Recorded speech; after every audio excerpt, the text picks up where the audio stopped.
Good morning. It is 7 o'clock and welcome to Mornings with Ridge and Frost. With Sophy and Wilfred, a very good morning from me as well. Lots ahead.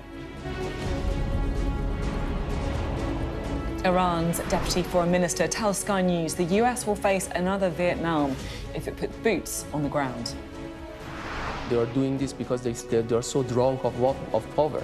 They think that they can do whatever they want, and this is not the case. A wave of drones and rockets has been fired at the US Embassy in Baghdad overnight, the most intense attacks since the war began. We'll look at what the public thinks of the Prime Minister's handling of the war so far, with some exclusive new polling to bring you. Also today, young people queue for antibiotics in Kent as a meningitis outbreak kills 2 people. We'll tell you what you need to know in order to spot meningitis and also how to deal with it.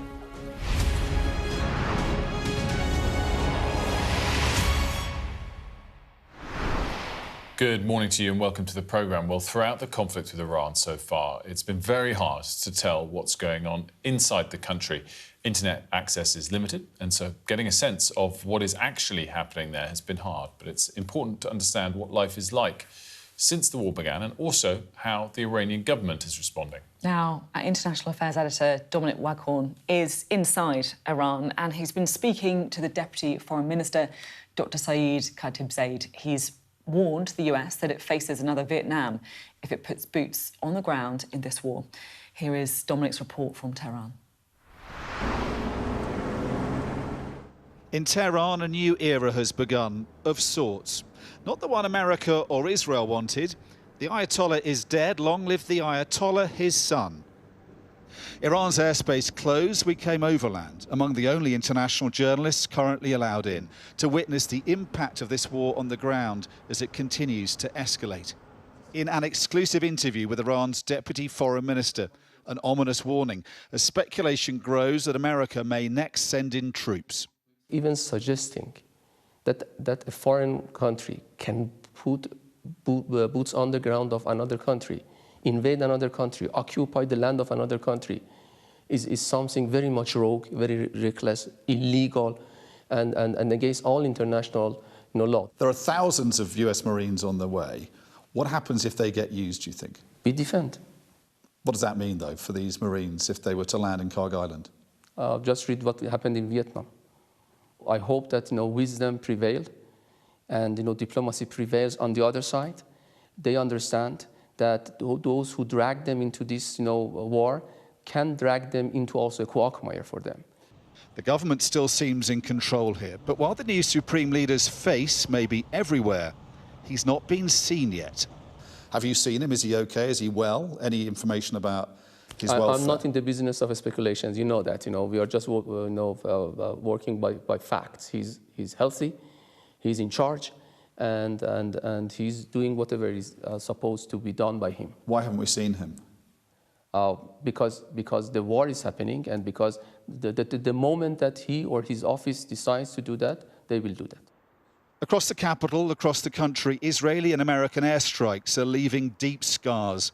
Whole buildings are razed from the map. This is what so-called smart bombs do to homes next door to their targets. An apartment left devastated. Its residents did not escape unscathed. The man who lives here doesn't want to talk on camera, but he's told us that when the explosion happened, the blast waves filled his apartment with thick dust and smoke and put his wife and daughter both in hospital with broken bones and shrapnel wounds. It gives you a sense, really, that however precise the munitions that the Israelis and Americans say they're using, they generally always have some kind of impact for those living around wherever they're targeting. Many have fled the capital. Those who remain try to carry on as best they can. In the market, they're shopping for the Persian New Year at the end of the week. Some prepared to share their fears and concerns. It's very unsettling. Nobody can predict what's going to happen next. We want the war to be over soon. Nobody knows how the situation will develop. It's extremely awful. Nobody is buying anything and I can't do anything about it. Business is not good at all. It's not normally like this before New Year. What's striking is that things are carrying on as normal, as much as they can, even though the war's happening. But there is a tension, not just because of the war, but also because of the protests, the unrest that happened in the weeks before the war that was so brutally suppressed. A lot of people won't speak on camera, but off camera, they're saying things like the situation is terrible, business is awful. And one man said to us that whatever happens during the war, he hopes when it's over, things can change for the better. But with no sign of de-escalation from either side and no sign of diplomacy, the prospect of this being over soon seems dismal and distant. Dominic Waghorn, Sky News, Tehran. Dominic Waghorn there, reporting for us from inside Iran. Now, overnight, there have been strikes across the whole region. We should take you through some of the latest developments in this conflict. A wave of drones and rockets have been fired at the US Embassy in Baghdad. Security officials describe it as the most intense attack since the start of the war. There are reports one drone struck near the embassy compound while the others were shot down. Now, earlier there was an explosion reported above Baghdad, as well as an attack on a luxury hotel in the city centre, and that building was struck by a drone. The UK Maritime Trade Operation says a tanker has reported being struck by an unknown projectile while at anchor off the coast of Oman. These pictures show the Strait of Hormuz before that incident. We'll bring you pictures of the incident itself as soon as we get them. Minor damage has been reported, but there are no injuries to the crew. And we've also had a video that's emerged showing the aftermath of a strike in Tehran. Now, this is the Sharak El-Garb area of the city. It was hit on Monday, and that was soon after Israel announced it had launched a new strike. Amidst all that activity in the region, President Trump has continued to criticise his allies over their role in the conflict. He launched a fresh attack on the UK, again saying he was not happy with Prime Minister Starmer. When I hear the UK, which was sort of considered the Rolls-Royce of allies, right? When you say they were the oldest and they were going to be there, and I say it would be really helpful if you'd send over a couple of ships, and if you have some minesweepers, which they do, be very helpful. And the Prime Minister's a nice man. I think he's a very nice guy. He says, well, I'd like to ask my team. I said, you don't have to worry about a team. You don't have a team. You're the Prime Minister. You can make a decision. Well, I have to speak to my people. I said, you don't have to speak to anybody. So it's very disappointing. I think Donald Trump being as personal as possible towards Keir Starmer, frankly, saying he doesn't need to speak to his team, he should be more decisive. But look, Keir Starmer has resisted sending the ships that Donald Trump wants them, alongside other European leaders, it should be said as well, into the Strait of Hormuz. Polling out today, I think, perhaps suggests exactly why that is. You know, Sky News YouGov polling saying 70% of people don't want to be involved further in the conflict. Yeah, we're going to dive into that polling in a bit more detail. I think there's also clearly the pendulum's pivoted back, and this is, you know, something that the president wants to focus on again, specifically on Keir Starmer. There's a big difference, though, to the last time, which was roughly 2 weeks ago in the Oval Office, where he had a bit of a tirade against Prime Minister Starmer, which is Starmer's not out on his own anymore. Because as soon as the war, rewind the clock and remember, as soon as the war started, the likes of Australia and Canada actually issued statements in support of the US action, but they didn't have any basis in the region, like the UK did, that could have been used or not. So the UK position was more out on its own, along with Spain's, whereas now, you know, all the rest of the NATO allies are kind of very much aligned with Keir Starmer and saying, look, we can't just rush into something like this. And in that sense, it doesn't feel as damaging. Even though Starmer's being singled out again, he's standing up alongside others, and it's sort of slightly more collective, the position. Let's bring in Sally Lockwood, shall we, who is in Dubai for us, continuing our coverage there. Sally, what's the latest you can tell us? Yeah, morning to you. Really interesting listening to Donald Trump speaking yesterday, as you were saying, once again singling out Keir Starmer, but he's not alone. You know, there have been other countries that have already said, you know, we're out, we are not sending warships to help support the efforts in the Strait of Hormuz. Australia Japan and Germany have been first out to say, not for us. And Donald Trump still maintains that he's somehow going to pull together some sort of plan to reopen the Strait of Hormuz. And it's pretty humiliating for Donald Trump that Iran, who he claims to have been weakened so much during this war, that the Iranian Navy has been completely, hammered, yet they are still managing to cause such a lot of pain to the global economy by closing, not physically closing, but by making it so dangerous for ships to pass this very narrow waterway between here and Iran, that it's causing such a lot of impact to the flow of oil out from the Gulf to the rest of the region. And as you mentioned in your introduction there was a tanker hit once again in the Gulf of Oman overnight. No injuries reported. But for as long as there is the odd attack taking place like that, tankers, ship owners and insurers are simply not going to take the risk, and it's brought commercial shipping largely to a standstill. It would be a lot more painful if it weren't for two very important pipelines, one in Saudi Arabia that runs east-west, that allows them to still continue to export some of their oil through the Red Sea, and one from Abu Dhabi to Fujairah, which is a northeastern emirate. There's a pipeline that is still flowing out that way as well. So some Gulf oil is still managing to bypass the Strait of Hormuz through these two pipelines. That said, Fujairah has been hit multiple times. Another fire being reported today. If I'm not mistaken, it's been hit 3 times in the last 3 days. We're also hearing reports of a gas field that's been targeted in Abu Dhabi, and Saudi continues to report drones being fired towards their oil fields. And in the UAE, we've seen probably the worst of the attacks, more drones and missiles fired into UAE airspace than any other country, including Israel, according to most analysts. And we've had 2 emergency alerts already this morning, maybe even 3. I'm losing count. But there's also been shelter-in-place warnings because of incoming missiles, and we're still waiting to hear the full extent of what's happened there. But Abu Dhabi media office is already reporting that 1 person has been killed this morning in those attacks, a Pakistani national. So, there is a sense that these attacks are continuing, that Iran is still managing to really strike Gulf countries and America where it hurts by causing so much pain through this closure of the Gulf of Hormuz. And, the UAE government announced today that the summer term won't be resuming on Monday at schools. Schools won't be reopening. Remote learning will continue at least for the first 2 weeks of term. And some parents here are joking that that's the worst thing about all of this, is trying to juggle work and home remote learning for their children. It's very reminiscent of COVID times. But certainly there is a real sense here that this war is not going to end anytime soon, and that we could even see escalation now in the battle for Hormuz. Sally, great stuff as always. Thanks so much. Sally Lockwood there for us in Dubai. Well, back here, there's growing concern about the war and how it could impact, amongst other things, energy costs. So Sky News and YouGov have been looking at public attitudes, whether or not the public support the government's decisions so far.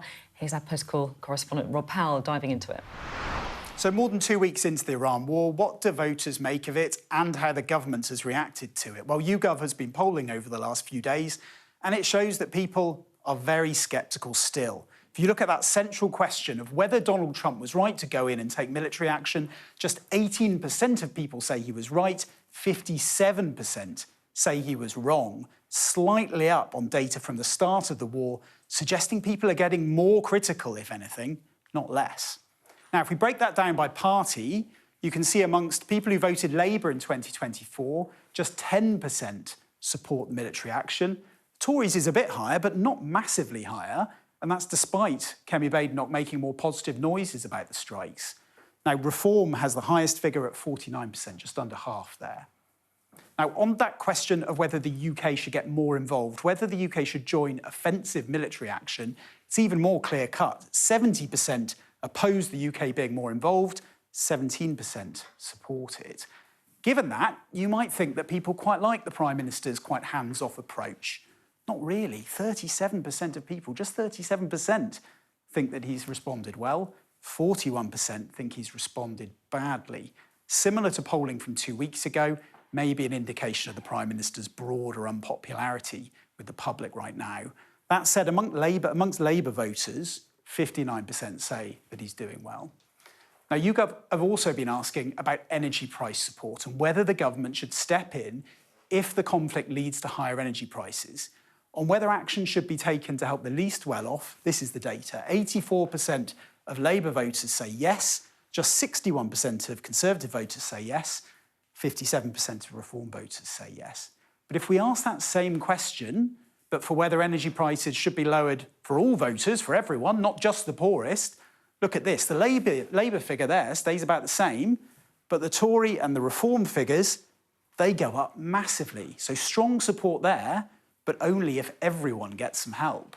You can still see, though, high levels of backing for help with bills across all the parties. And I think that suggests that if energy prices do rise substantially in the months ahead, the Prime Minister will come under a lot of pressure to step in. And so much to pick up there. Really interesting. The reform vote that you were talking about just as we were chatting throughout Rob's analysis, much more in favour of the action, but also that support for some kind of intervention on the cost of living and energy prices, if they continue to stay high. Yeah, the reform one, I think, stands out because, as we've all covered, they sort of somewhat U-turned their position on the war. To be clear, it's still a minority in support of the US action. It's not like we're talking about reform voters overwhelmingly supporting US action, but it's interesting that their voters support the US action more than the other parties at 49%. Yeah, in terms of the action, I hadn't actually seen that final detail yet. So more people, huge percentage of people, support the government stepping in to help with energy bills, but only if it's for everyone. Yeah, if it helps them as well. I think that, I guess, shows how worried people are about the cost of living. Interesting to unpick that with one of our guests that we're going to be talking to later in the programme, the chairman of Iceland, that is Lord Richard Walker. We'll be speaking to him later in the programme. Now, some breaking news to bring you. Ukrainian President Volodymyr Zelensky is set to visit Downing Street later today. He'll be agreeing a new military partnership and announce a new AI centre of excellence in Kiev. Comes as UK and Ukrainian military personnel continue to provide defensive drone support to partners in the Middle East. NATO Secretary-General Mark Rutte is also due to visit London for discussions on Euro-Atlantic security. So that will be taking place later today, with other meetings as well taking place across Parliament with President Zelensky. And now, obviously, a lot of people this morning are going to be very concerned about the meningitis outbreak that we've seen in Kent, because a nightclub in Canterbury has been linked to this outbreak that has now killed 2 young people. Anyone who visited the club chemistry recently is being urged to get antibiotics. Well, Sadia is live in Canterbury for us this morning and can give us the latest update on this story. Well, look, I'm at the University of Kent, where it is still very quiet, I suppose, for students this early in the morning. But yesterday we saw hundreds of students lining up here to get antibiotics, because a antibiotics distribution centre was set up here, and a real tense mood among them as it emerged that one of their fellow students is among those 2 deaths that you mentioned. But also, I think, because this is a rare disease, but a cluster like this is causing some concern for experts. And altogether there have been 13 confirmed cases now here in Kent, and as you say, the UK's Health Security Agency is saying that some of those cases are linked to a nightclub, Club Chemistry, which is here in Canterbury, and it is urging anyone who visited there on the 5th, 6th and 7th of March to come forward and get treatment. The Health Security Agency, of course, is what some people may remember was the public health body for the UK, which is now called the UK Health Security Agency. And meanwhile, measures no doubt being taken across various schools here in Kent as well. The Queen Elizabeth's Grammar School in Faversham lost one of its students, a student called Juliet, and 2 other schools have also announced cases among their students. The Simon Langton Grammar School, which is for boys in Canterbury, their headmaster wrote to parents to say that one of their Year 13 students had been admitted to hospital with meningitis. He acknowledged that the situation was worrying, but said the risk of contagion is low and that the school will be open today.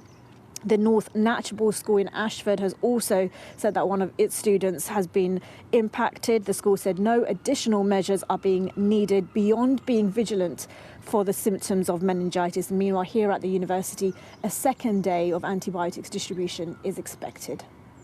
Sadia, thank you very much indeed. I should say later in the hour we're going to be joined by a doctor to tell us exactly what people should look for when it comes to meningitis. So any questions, let us know. You can WhatsApp them, or you can also email us too by scanning the QR code or emailing mornings@sky.uk, mornings@sky.uk. Any questions about meningitis, we'll try and put them to someone who can answer them. We're now joined by the Exchequer Secretary to the Treasury, that is Dan Tomlinson. Thank you very much for being with us. Just firstly on this meningitis story, because I know a lot of teenagers, a lot of parents are going to be worried this morning. Is there any government advice on this? It is really concerning, and of course my heart and all of our hearts go out to the friends and family of those two young adults who've lost their lives. And the UK Health Security Agency said yesterday that there are another 11 confirmed cases. The advice is to look out at what the UK Health Security Agency is saying. So they've set up points in Canterbury for people to go and get the treatment that they need. The university has written to the 16,000 students, but the government will, of course, be looking really closely at this, standing up the support that we can provide and making sure that there's the information that people need to. And it's good you're getting a doctor on later to talk about the symptoms. Yeah, exactly. This is it, because it's one of those things that is treatable, right? You get antibiotics, all that kind of thing, but it's about spotting the symptoms. I'm just going to talk to you about Iran first, if I may. Donald Trump wants the UK to send ships to escort commercial vessels through the Strait of Hormuz to try and help, the flow of oil. So I just wondered, there's been an awful lot of talk about the noise around this. But just to strip it back to basics, why does the UK government think it is not the right thing to send those ships? The thing that we've been really clear about is that there is a big problem here with a fifth of the world's oil supply passing through that strait. We do need to work with our allies, not work out on our own, but working with our partners, yes, the Americans, also friends and allies in Europe, to think about what we can do to secure that strait. In the end, that predominantly comes back to de-escalation and getting to a place where the Iranian government isn't firing drones and missiles that are attacking cargo ships with civilians on in the Strait. That's hard work, that's hard yards, so that's something that over the long term, it's worth saying, the Prime Minister, the Foreign Secretary have been working really closely and building those relationships with our international allies to make sure that they're strong for when we need them in moments like this. I mean, it might feel like it's an obvious thing to say, but just to go back to the question, why is it that we're not sending those ships to the Strait of Hormuz?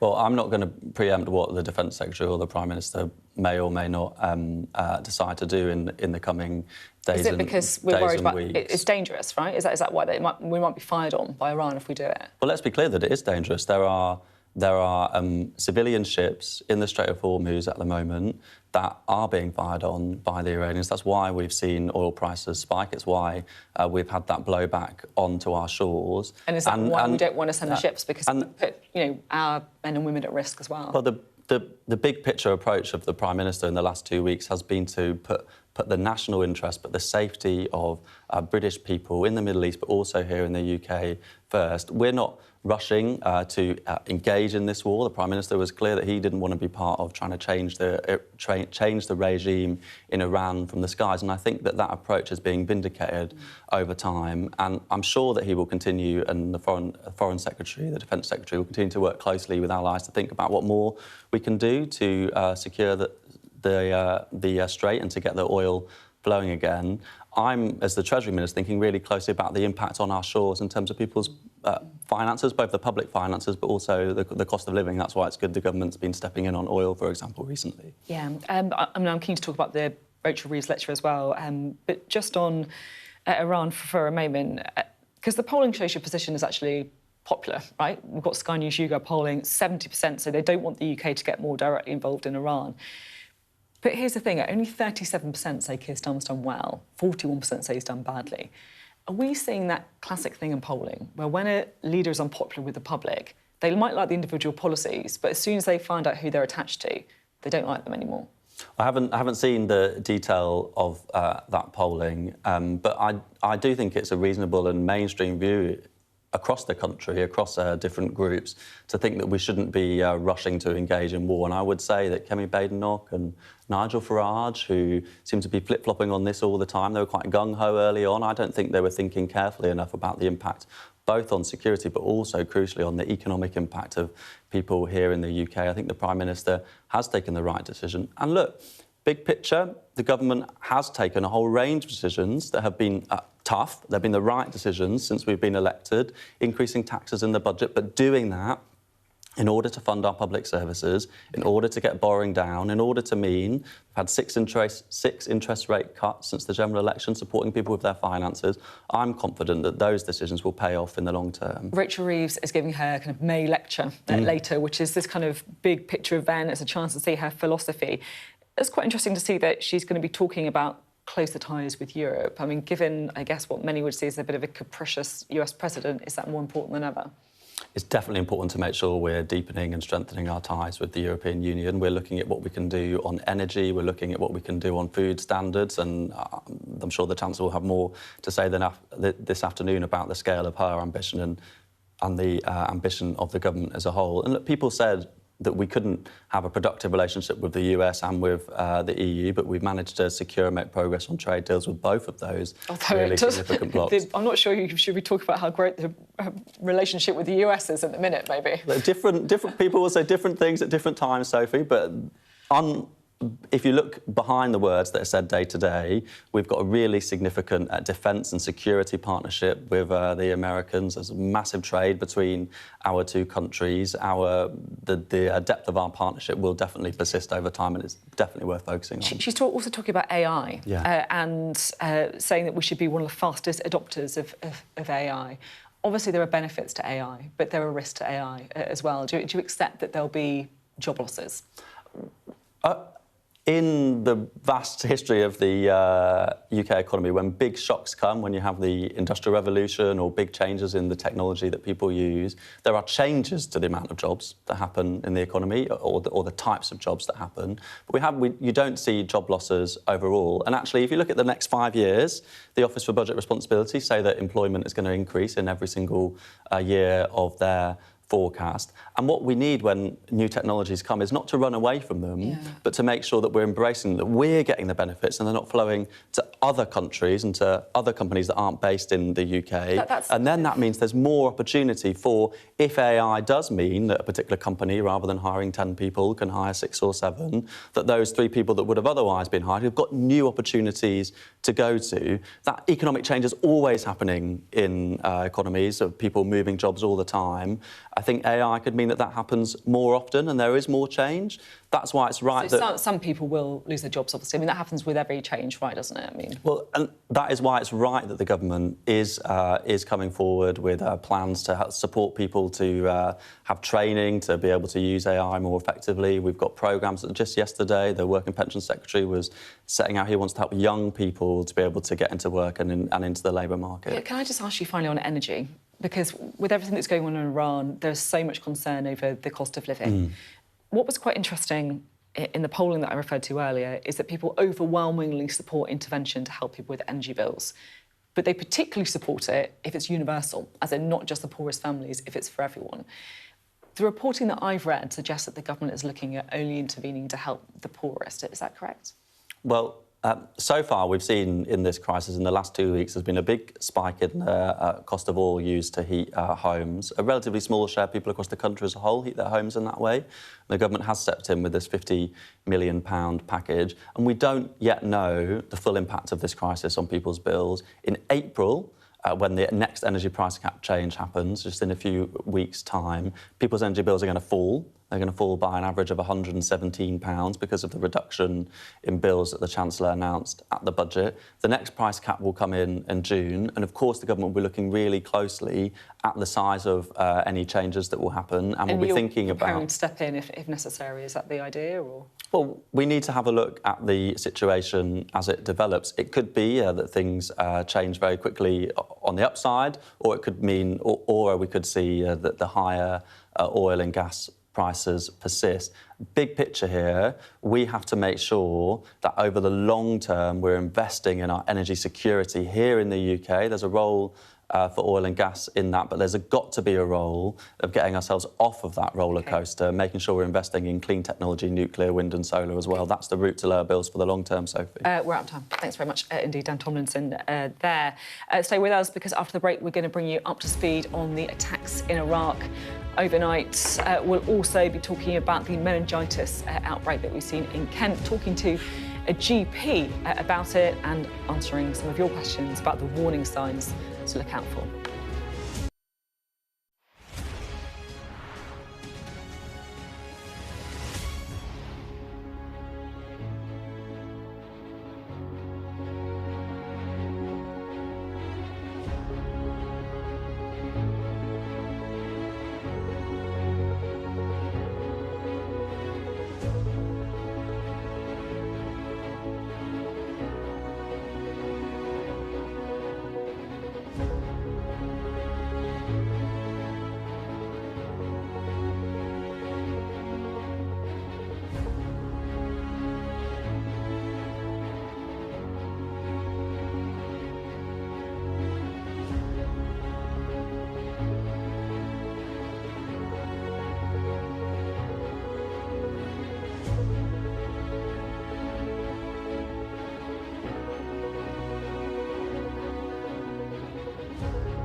What's the best thing about being a Sky News presenter?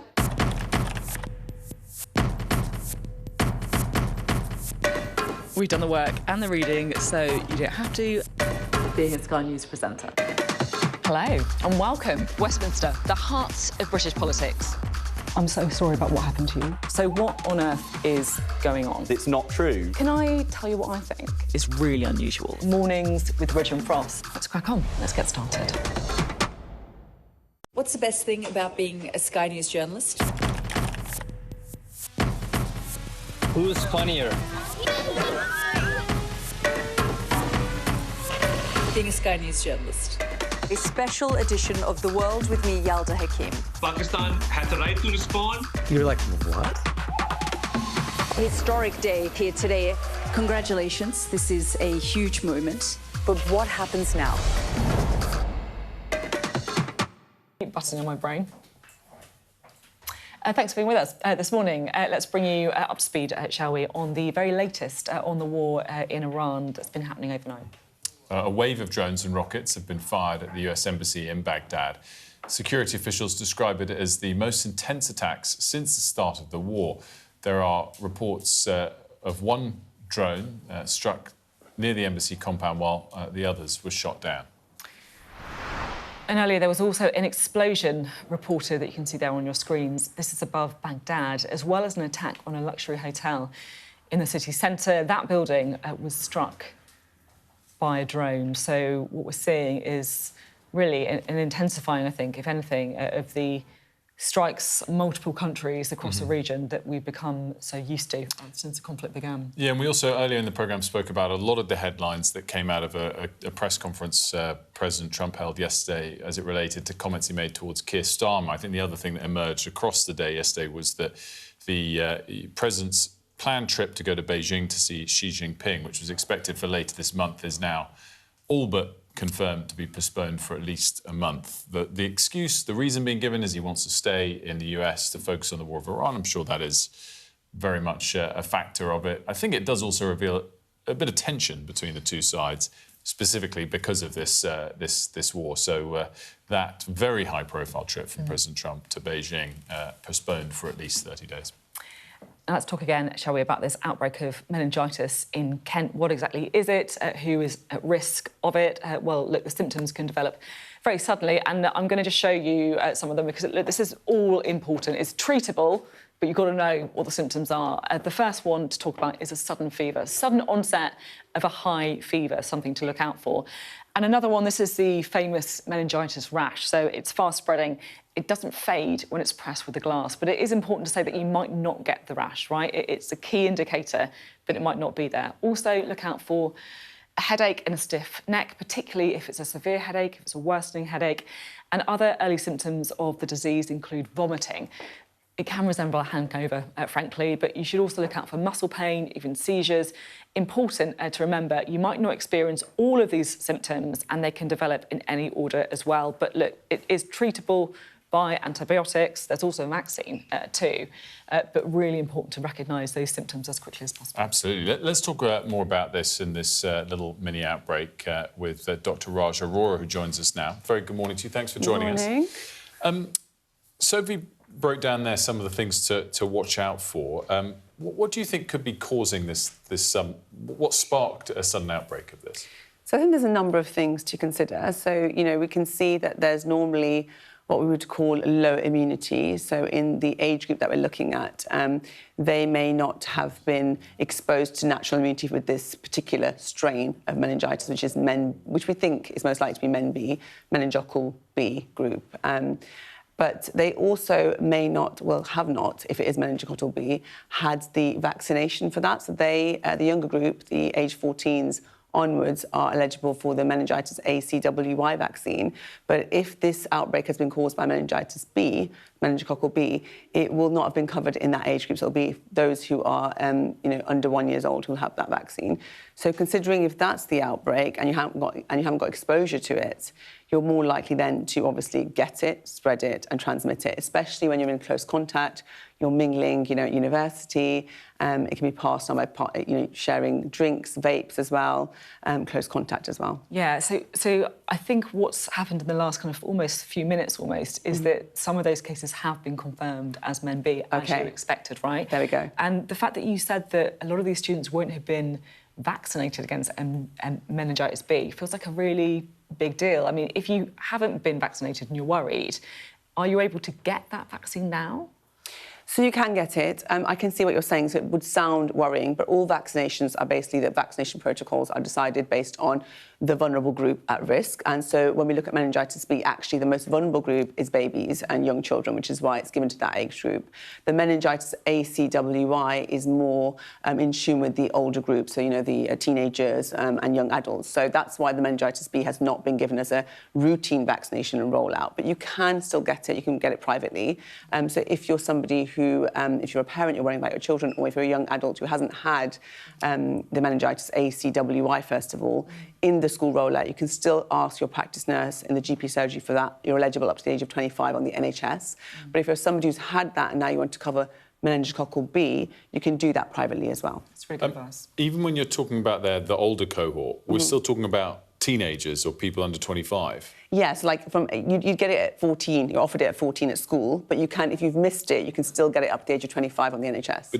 But can this affect older people generally, or is it just tends to be younger people that catch it? So it can affect anybody, and this is the thing with viruses, and bacterial infections, they can impact anybody, but we always look at which age group, which population is most likely to get it, and we're seeing it in schools and we're seeing it in universities because of that close contact. You can also carry meningitis, meningococcal bacteria, or the bacteria that causes meningitis. You can carry in your throat, so you can carry it. If you're a young adult, there's 1 in 4 that will carry that silently with no symptoms, and therefore can transmit that or develop it later without knowing. And similarly, 10% of all adults will carry it as well, silently. And we've been asking people to send in questions, and we've just had one actually through from someone called Daksha, who asks a really important question: how is meningitis spread? And just following on from that, my ears kind of pricked up when you said vapes earlier. So I just wonder if that is one of those ways that it can be spread. Yeah, so it's spread through droplets, especially bacterial. So if you've got, if you're kissing, if you're in close contact with people, if you're sharing drinks, if you're vaping, all the things you kind of expect in that university, school kind of, younger adult kind of environment. But obviously, if you're exposed to that in any case, you could be spreading it. So it's really important that if you've been in close contact with somebody who's had those, had symptoms of meningitis, or you think you've seen somebody who maybe potentially have similar symptoms, even if not confirmed, please do go and get yourself checked. And if you're a student in Kent at the minute, don't share a vape. I mean, is that advice that you give? I mean, yeah, don't share a vape anyway, but definitely not if you're in Kent right now with this outbreak happening, Don't share one anyway. It's fair. Yeah, take one. Good. Don't even start. Doctor's advice, don't even have a vape. Yeah, very fair, very fair. Dr. Raj, Aurora, thanks so much. Thank you for having me. Really appreciate it. So there we go. Some of the cases confirmed as meningitis B, not something that an awful lot of those students may have a vaccine for. So some really important advice there about how to protect yourself and also what you should do if it is something you're worried about. Now, later today, the Chancellor, Rachel Reeves, is going to be giving a big speech, and it's really interesting to hear what she says the key priorities are to revive Britain's economy. Alex is here with us to break down what we're expecting. What are these key priorities? Essentially, the key priorities we think are AI, expanding that AI and technology, deepening ties with the EU and growth in every part of Britain. So this is quite a prestigious speech that she's giving, the Mays Lecture in the City of London, where she's going to set out her vision, really. But of course, the backdrop of this is anemic growth figures. We're third in the global AI race, and obviously the war in Iran.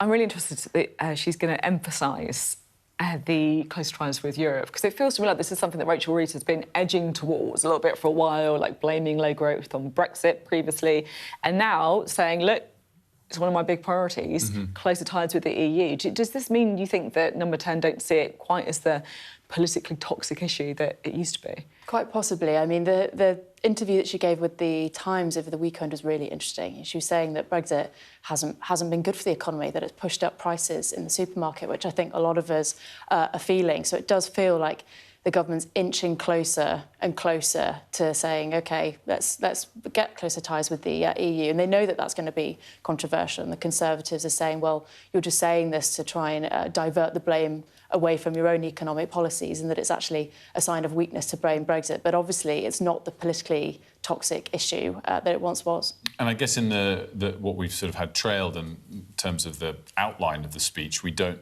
know any of the firm measures. Because I'd say the key thing business, I think, will be asking for the two less controversial aims there of wanting to increase the rollout of AI to bring growth to all parts of the country is, well, those are very nice aims. What are the tangible policies that will deliver it? And quite often we hear them talk about, that's why I'm aiming to deliver growth. And you don't quite get the policy. They all like growth, right? Yeah. So I guess we don't know those details yet.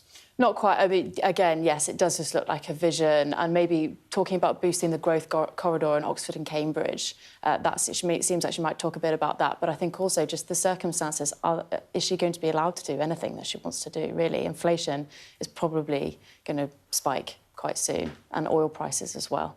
So. Yeah, this is it. It's the kind of the external factors outside her control, and also, I guess, the kind of internal factors within the Labour Party as well. I do feel that, because of the political situation, the polling, the stance of Keir Starmer and also Rachel Reeves, it's, their hands are slightly tied in some stuff. Yeah, but I think all the more reason to try and boost growth via the supply side. I mean, inflation pressures what the government can do on the demand side with their spending, but you can, it sort of doubles down their attractiveness of supply side driven growth if you can deliver some policies that lead to it rather than just the words. We should be watching. That's lunchtime, this speech. Yes. Great. Alex, thanks so much. Right, time for a look at the weather. Dinner under the stars tonight? That reminds me of our travel insurance. You mean All Clear Skies? All Clear Travel Insurance sponsors Sky News Weather. It's a bit of good news to bring you because it is turning warmer and more settled as well. It's going to be quite windy today, though, and there is going to be some rain in the west. rain in the west. Tongue twister. Southern and northeastern Britain will see some sunny spells developing widely this morning, although western coasts look like they're going to stay quite grey. Elsewhere, it will be mostly cloudy, with some rain moving into much of northwestern Scotland. And the west of Ireland, it's going to be a bit warmer than yesterday, but still windy, with some gales possible near northwestern coasts. Northern Ireland and the east of Ireland will turn wet later, and the rain will then extend into more of northwestern Scotland. Gales in the west will ease, but you should expect little change otherwise. All Clear Travel Insurance proudly sponsors Sky News Weather. Still to come, we will be discussing the Eden project. It began as an industrial site and became one of the greatest examples of regeneration across the world. 25 years since that project. We'll discuss it.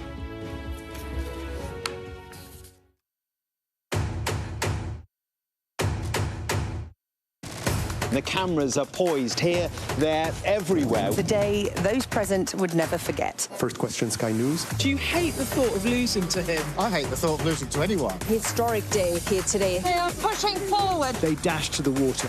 Wait, what country are you from? The UK. Why don't you go back to your country? Huge questions to be grappled with. That is totally unprecedented. Been quite some day. Let me start with breaking news.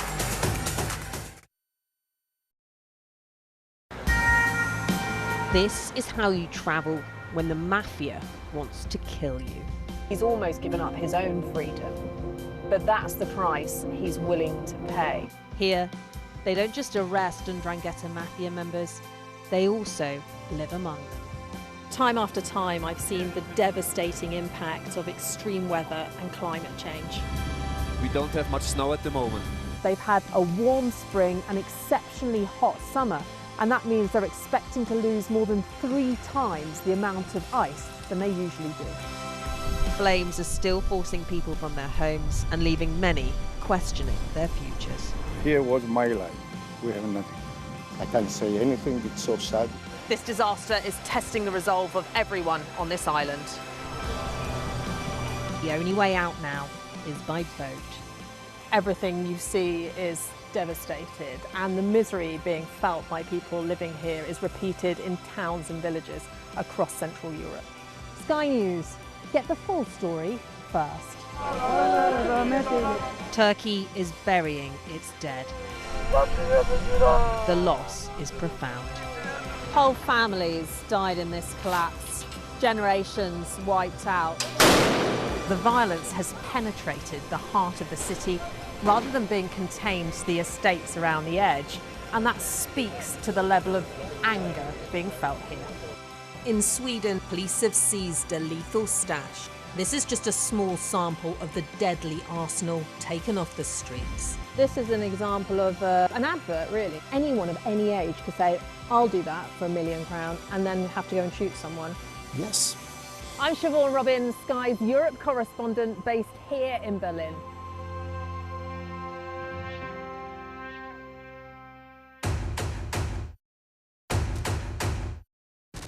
The cameras are poised here, there, everywhere. The day those present would never forget. First question, Sky News. Do you hate the thought of losing to him? I hate the thought of losing to anyone. Historic day here today. They are pushing forward. They dash to the water.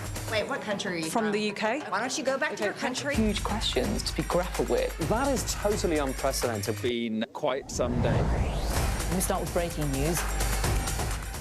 The best thing about being a Sky News journalist? They call him the king of the jungle. Being a Sky News journalist. Yusra Al-Baghir has this report, and this is what's left of it. As a woman of colour, how did the Harris campaign speak to you? People risk their lives to speak to us for this report. Mr. Zuma, Sky News. We're trying to see as much as we can. Welcome back. Today marks 25 years since the Eden project first opened its doors. What was once a barren industrial site was transformed into one of the world's most recognisable environmental attractions. Joining me now is the Chief Executive of the Eden project, Andy Jasper. Andy, congrats on making 25 years. Oh, thank you so much, and great to have you here. Well, I'm sad. I wish I was there. Not quite, but great. We've got a camera there. Andy, tell me just for those that don't know about the background, what was on this site initially and what's there now? I mean, it's hard to imagine. If you think of what's behind me right now, it's the largest rainforest in captivity and in the world, literally. And what it was 25 years ago was this barren, disused China clay pit. One of the most inert substances known to man, China clay, was what it was. So every ounce of the 100,000 tons of soil that has been created here is basically what we've got all around us, are the plants that we rely on in our everyday life. So just over my shoulder here is cacao, it's chocolate. In front of me is rubber. If you think about the meningitis thing you were talking about on the news, a lot of medicine comes from the rainforest as well. So it's just incredible. We've had over 25 million visitors in the 25 years that we've been open. And it's brought in over £6.8 billion to the local and regional economy. We're so proud of that, and that's why we're celebrating today. And is it predominantly an attraction, an environmental attraction, or are there other environmental benefits? I guess with the dome above it, that aspect is perhaps limited, not to downplay the other great benefits. Well, I'm so pleased you asked that question. The charity Eden Project is what we are, and the benefits are far-reaching across the whole of the UK. But actually, at the centre of it is this incredible global garden here in Cornwall. And what we do is basically regenerate. We're a symbol of regeneration, but we also actually regenerate. We're education charity. We've had over 1 million school kids through the door since we opened.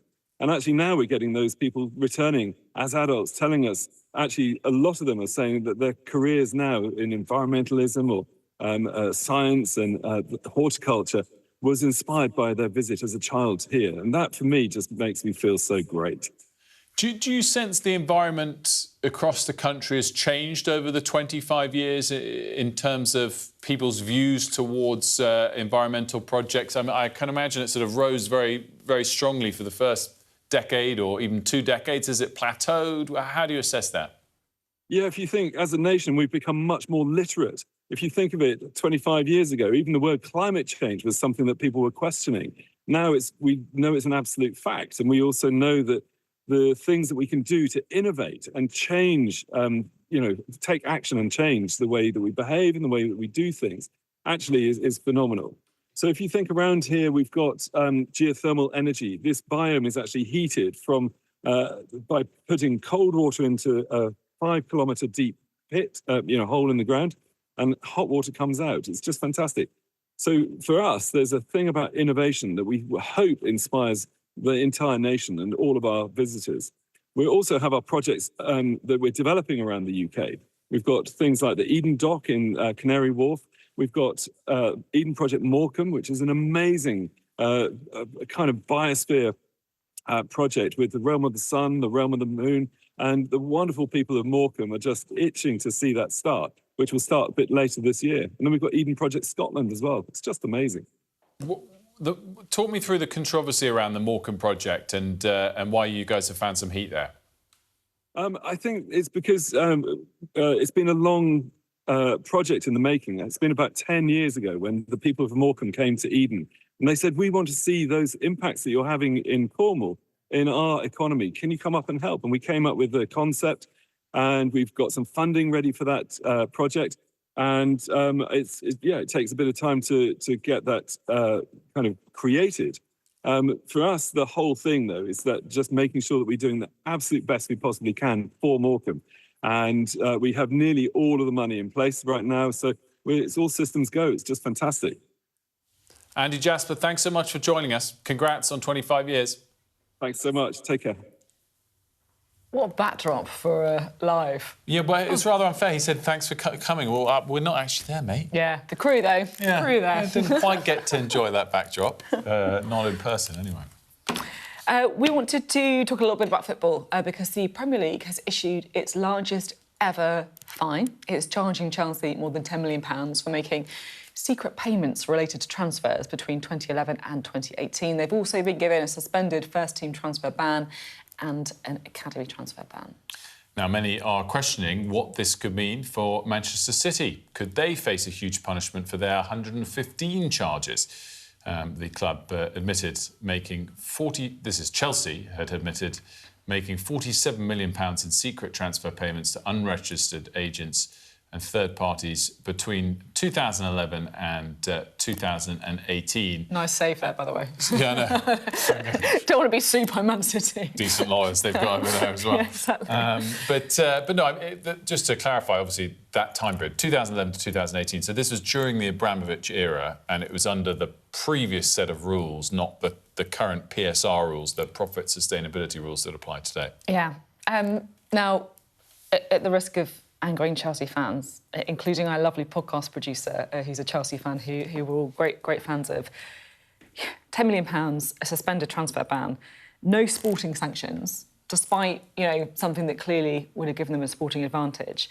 And, as a Sheffield Wednesday fan, you just look at the difference, I think, in how bigger clubs and smaller clubs are treated. Luton Town, 2008, 10-point deduction. Sheffield Wednesday, 18-point deduction in this current year, on its knees, which means that, we're the only club in English Football League history to be relegated in February, trying desperately to get some kind of owner, some kind of future for a club that is at risk of going under. And then what do we have? We have, we're learning that we're in line for a 15-point deduction next season as well. So, how attractive is that going to be for an owner that might be looking at back-to-back relegations? Yeah, and I think the Sheffield Wednesday example really highlights the extent to which if an owner makes an error off the pitch, the punishment can be very pronounced for the fans on the pitch, which, particularly when the ownership then changes, feels disproportionate. I think as well, even if you just look at the Premier League itself, last season Everton and Nottingham Forest got docked points. And I think all the fans kind of got behind the idea initially of, should we have some rules to cap the people right at the top with bottomless pockets just spending to deliver trophies? But it wasn't really intended to punish teams who spend a bit more than maybe they'd planned, but then failed to deliver on the pitch. Competition on the pitch, even if you miss out on, shouldn't be punished. And that's what sort of happened to Everton and Forest. So on every level, highlighted again today by this Chelsea fine being so small, you don't think these rules are really working? Yeah. Oh, well, I couldn't agree more, Wilf, to be totally honest. By the way, on that note, Arsenal, I'm obviously biased here, we seem to be able to always buy whoever we want to buy. And so I do think it's sort of almost empowered the most successful teams to keep spending in a way that it was meant to balance it out. Exactly. The pyramid is so important to football, and the smaller clubs as well. Not that Sheffield Wednesday is a small club, by the way, big club, but small teams, really struggling with some of this too. Coming up, we are going to be talking more, of course, about the war in Iran. We've seen an awful lot more activity happening overnight in the region as well. This is Iraq that you're looking at here, with that bomb and the strike happening in Baghdad. We're going to have a lot more on that coming up. We'll be joined by Lord Walker.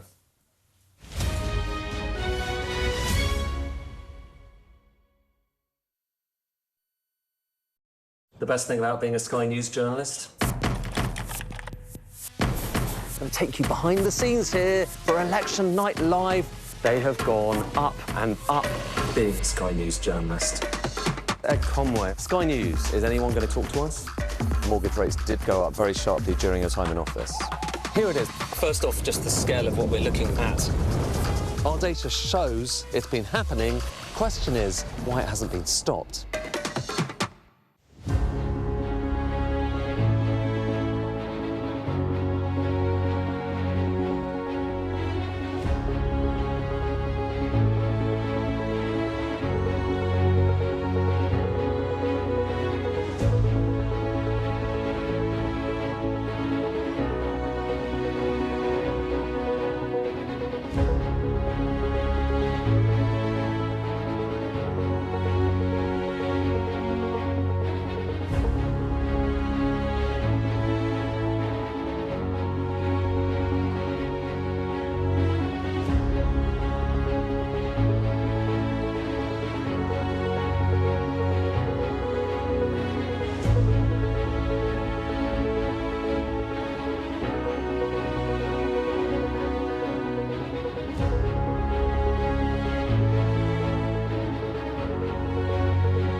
Good morning, it's 8 o'clock. Welcome to Mornings with Ridge and Frost. Sophie and Wilf, good morning from me as well. A lot to update you on the conflict in Iran.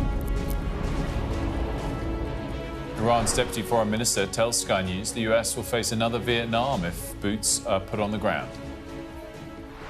They are doing this because they are so drunk of power. They think that they can do whatever they want, and this is not the case. A wave of drones and rockets has been fired at the US Embassy in Baghdad overnight, the most intense attacks since the war began. We'll look at what the public think of the Prime Minister's handling of the war so far. We've got some exclusive new polling to bring you. And as the war drives up energy and food prices, we'll speak to the government's cost of living champion and chairman of Iceland, Lord Walker. Plus queues for antibiotics as a meningitis outbreak in Kent kills 2 people. In the last hour, health officials confirm some of the cases are the meningitis B strain.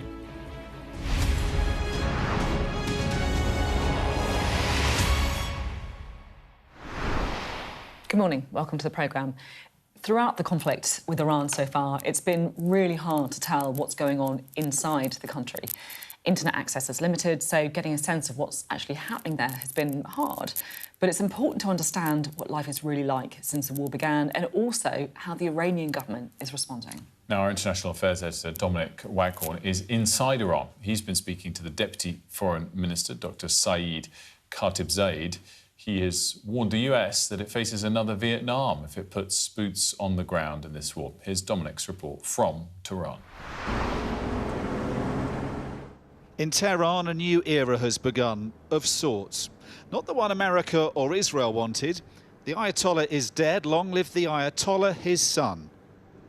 Iran's airspace closed. We came overland, among the only international journalists currently allowed in, to witness the impact of this war on the ground as it continues to escalate.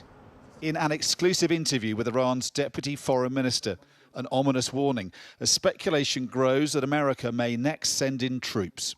Even suggesting that a foreign country can put boots on the ground of another country, invade another country, occupy the land of another country, is something very much rogue, very reckless, illegal, and against all international law. There are thousands of US Marines on the way. What happens if they get used, do you think? We defend. What does that mean, though, for these Marines if they were to land in Kharg Island? Just read what happened in Vietnam. I hope that wisdom prevailed and diplomacy prevails on the other side. They understand that those who drag them into this war can drag them into also a quagmire for them.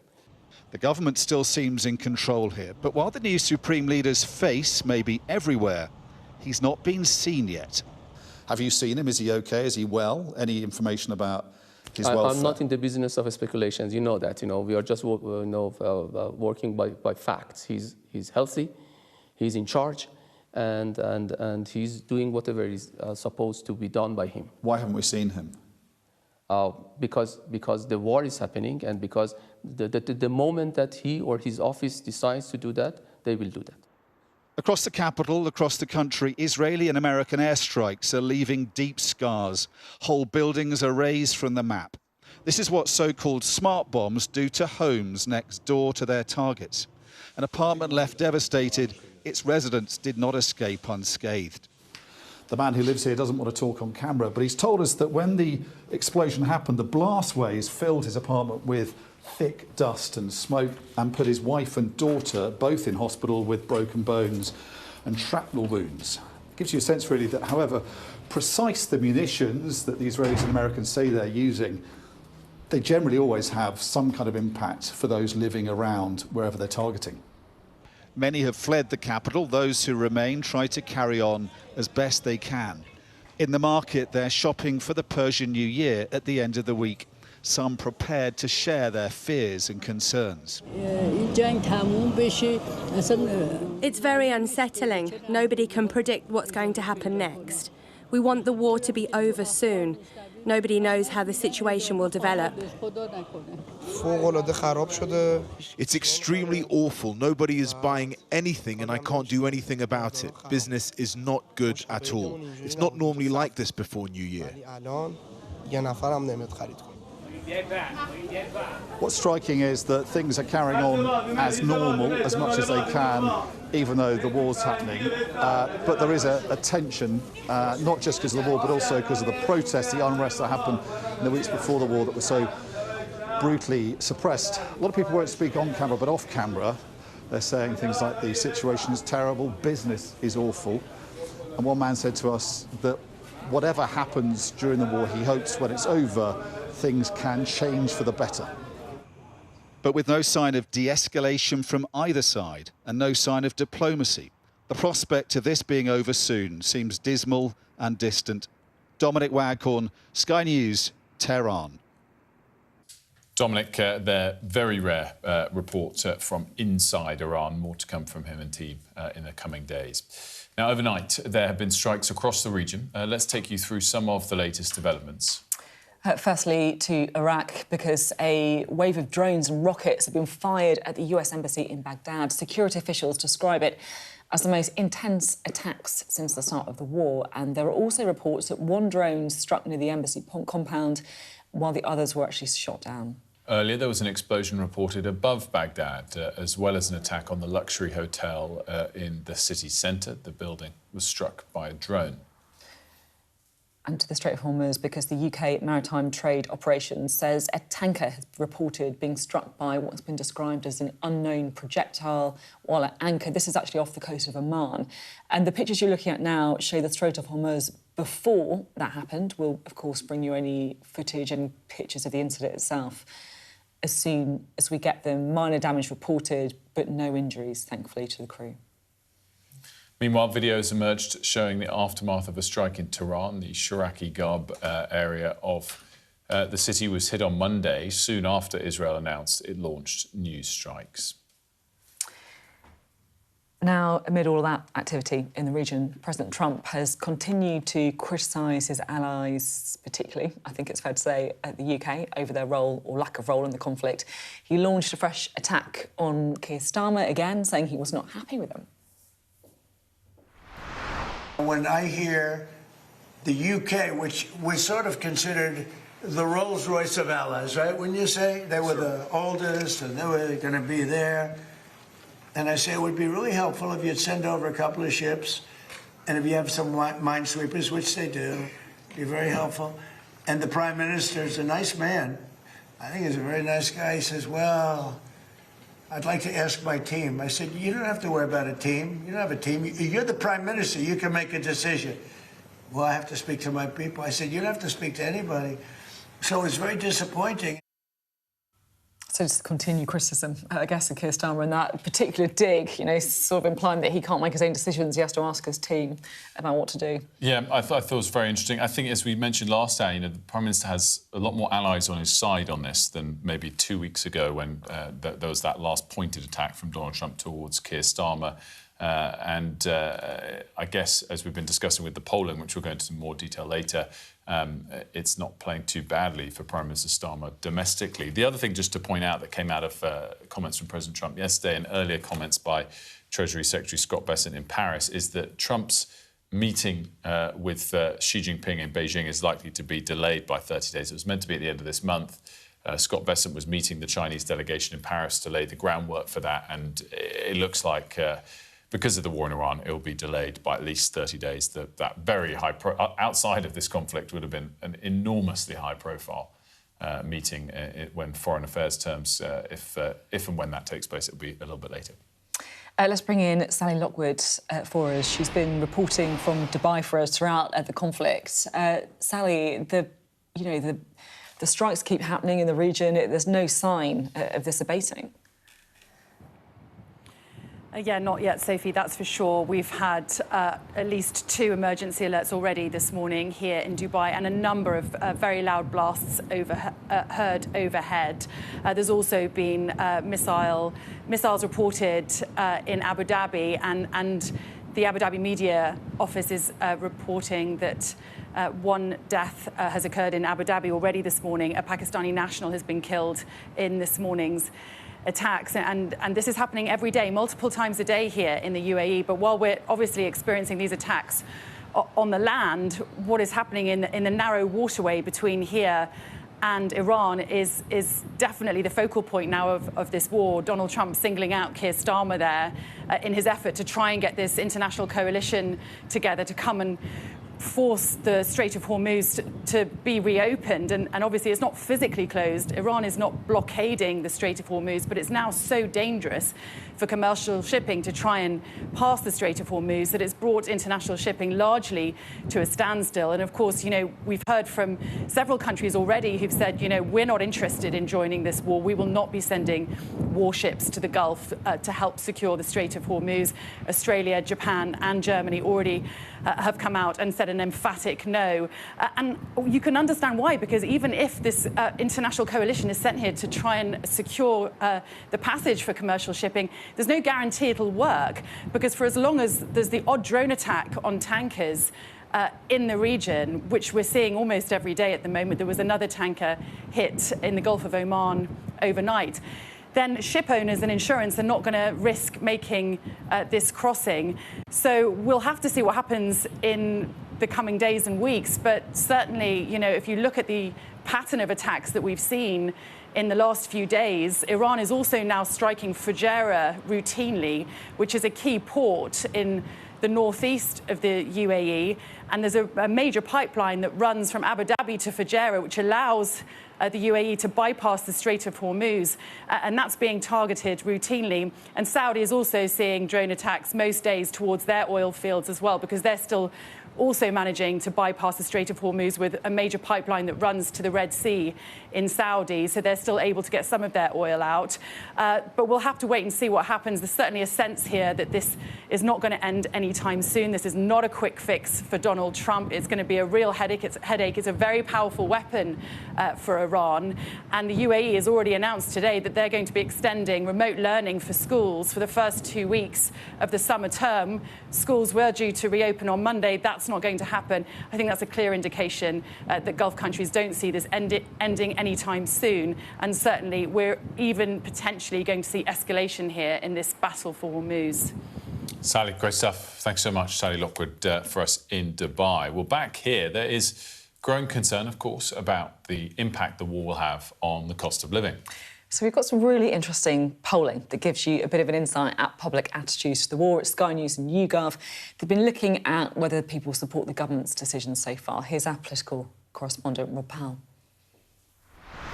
So more than 2 weeks into the Iran war, what do voters make of it and how the government has reacted to it? Well, YouGov has been polling over the last few days, and it shows that people are very sceptical still. If you look at that central question of whether Donald Trump was right to go in and take military action, just 18% of people say he was right, 57% say he was wrong, slightly up on data from the start of the war, suggesting people are getting more critical, if anything, not less.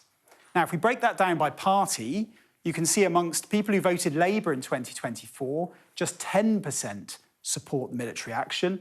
Tories is a bit higher, but not massively higher, and that's despite Kemi Badenoch making more positive noises about the strikes. Now, Reform has the highest figure at 49%, just under half there. Now, on that question of whether the UK should get more involved, whether the UK should join offensive military action, it's even more clear-cut. 70% oppose the UK being more involved, 17% support it. Given that, you might think that people quite like the Prime Minister's quite hands-off approach. Not really. 37% of people, just 37%, think that he's responded well. 41% think he's responded badly. Similar to polling from 2 weeks ago, maybe an indication of the Prime Minister's broader unpopularity with the public right now. That said, amongst Labour voters, 59% say that he's doing well. Now, YouGov have also been asking about energy price support and whether the government should step in if the conflict leads to higher energy prices. On whether action should be taken to help the least well-off, this is the data. 84% of Labour voters say yes, just 61% of Conservative voters say yes, 57% of Reform voters say yes. But if we ask that same question, but for whether energy prices should be lowered for all voters, for everyone, not just the poorest, look at this. The Labour figure there stays about the same, but the Tory and the Reform figures, they go up massively. So strong support there, but only if everyone gets some help. You can still see, though, high levels of backing for help with bills across all the parties. And I think that suggests that if energy prices do rise substantially in the months ahead, the Prime Minister will come under a lot of pressure to step in. Rob Powell talking us through the figures there. I mean, so striking, emphatic, I would say, from people in the UK there saying that they do not want the UK to become more involved in the conflict in Iran. The party's supporters where it was least emphatic, which is quite interesting given the U-turn from Reform, was Reform supporters. I mean, it still wasn't a majority that supported the president's actions. It was 49%, but just interesting that that was the party whose supporters were least against it. Yeah, and then as well, I think the thing to really pull out from that is the clear desire for people that the government should step in if there is an energy price shock, particularly if it is intervention that helps absolutely everybody and not just the poorest as well. Well, let's talk about the cost of living now. Lord Walker, the government's cost of living champion, is also the chairman of Iceland, joins us now. A very good morning to you, Lord Walker. Thanks for joining us. Good morning. Thanks for having me. I guess first, clearly energy costs are rising. What about food costs? Because we learned in the pandemic how supply chains kind of affect everyone from everywhere. Are you expecting food prices to increase in the months ahead because of the war? Funnily enough, at the moment, no. Our supplies don't come through the Strait, so there's no Strait of Hormuz, so there's no supply chain disruption. But also our stocks are secure, given the nature of frozen food retailing as well. We have plenty of supply. We're not seeing in the near term a direct impact on food price inflation, which is a good thing. And clearly, a lot of the concern by households and businesses, which I totally understand, is on energy at the moment and the implications there.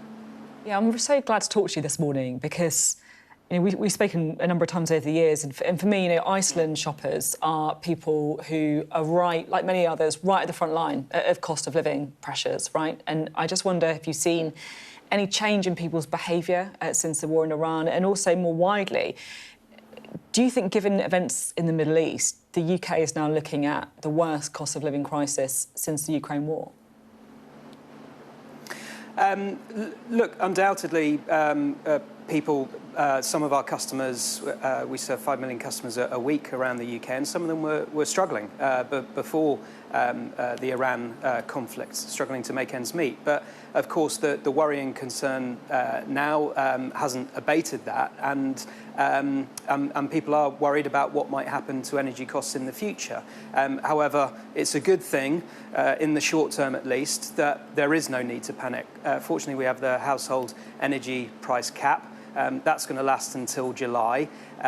We have the Warm Homes discount as well, where there's more targeted support for the most vulnerable households. And then yesterday, of course, the Prime Minister announcing a specific intervention on heating oil, because that's not covered by the price cap. So I think at the moment, people don't need to panic, and there's certainly nothing to worry about in the near term. And actually, I was in number 11 with the Chancellor and the Energy Secretary on Friday, where we met the energy companies and the petrol retailers, and their message to us and to me was very clear, that actually the UK at the moment has good supply and stocks of fuel. So again, no need to panic there.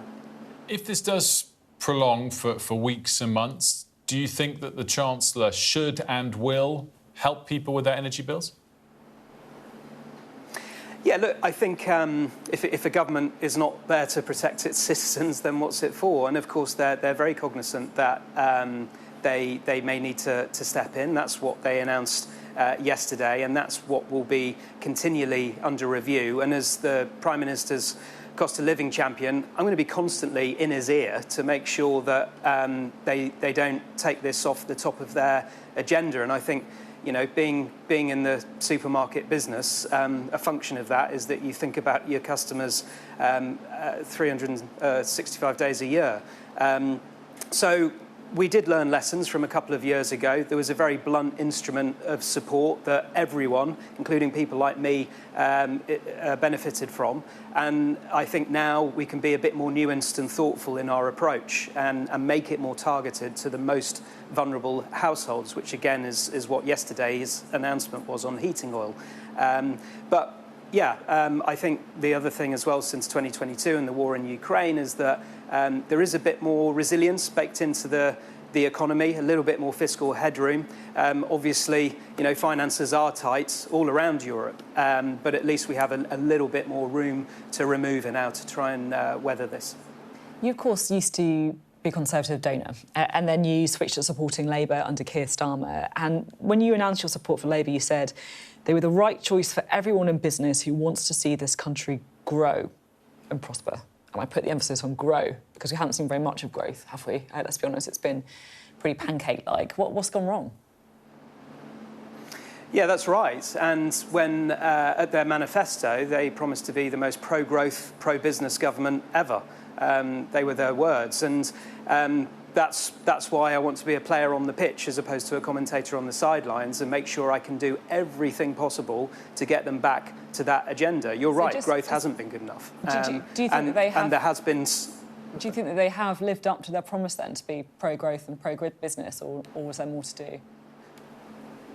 Oh, there's more to do, and I think there have been certain interventions, however well-intentioned, have been a tough pill for business to swallow, and that's made it hard in terms of keeping prices down for consumers. But I think we're through that pain now, and I think actually the spring forecast was a very good thing in that it was very boring and uneventful, and that's what business needs now. We just need stability. Obviously, Iran conflict hasn't helped, but we need a government that's on our side and that understands the importance of growth, which I genuinely think this government do. It's interesting, Lord Walker, you reflect on the boringness of the spring statement. Delivered as, the volatility of the Iran crisis picked up, the 10-year borrowing cost is up 0.5% since the start of the war. Clearly, costs to government are rising based on things like the energy bailouts that may or may not materialise. So going forward, the prospect of the need for either cuts in spending or increases in taxation are very much there. Is your message to the Chancellor that there must not be further tax increases on business?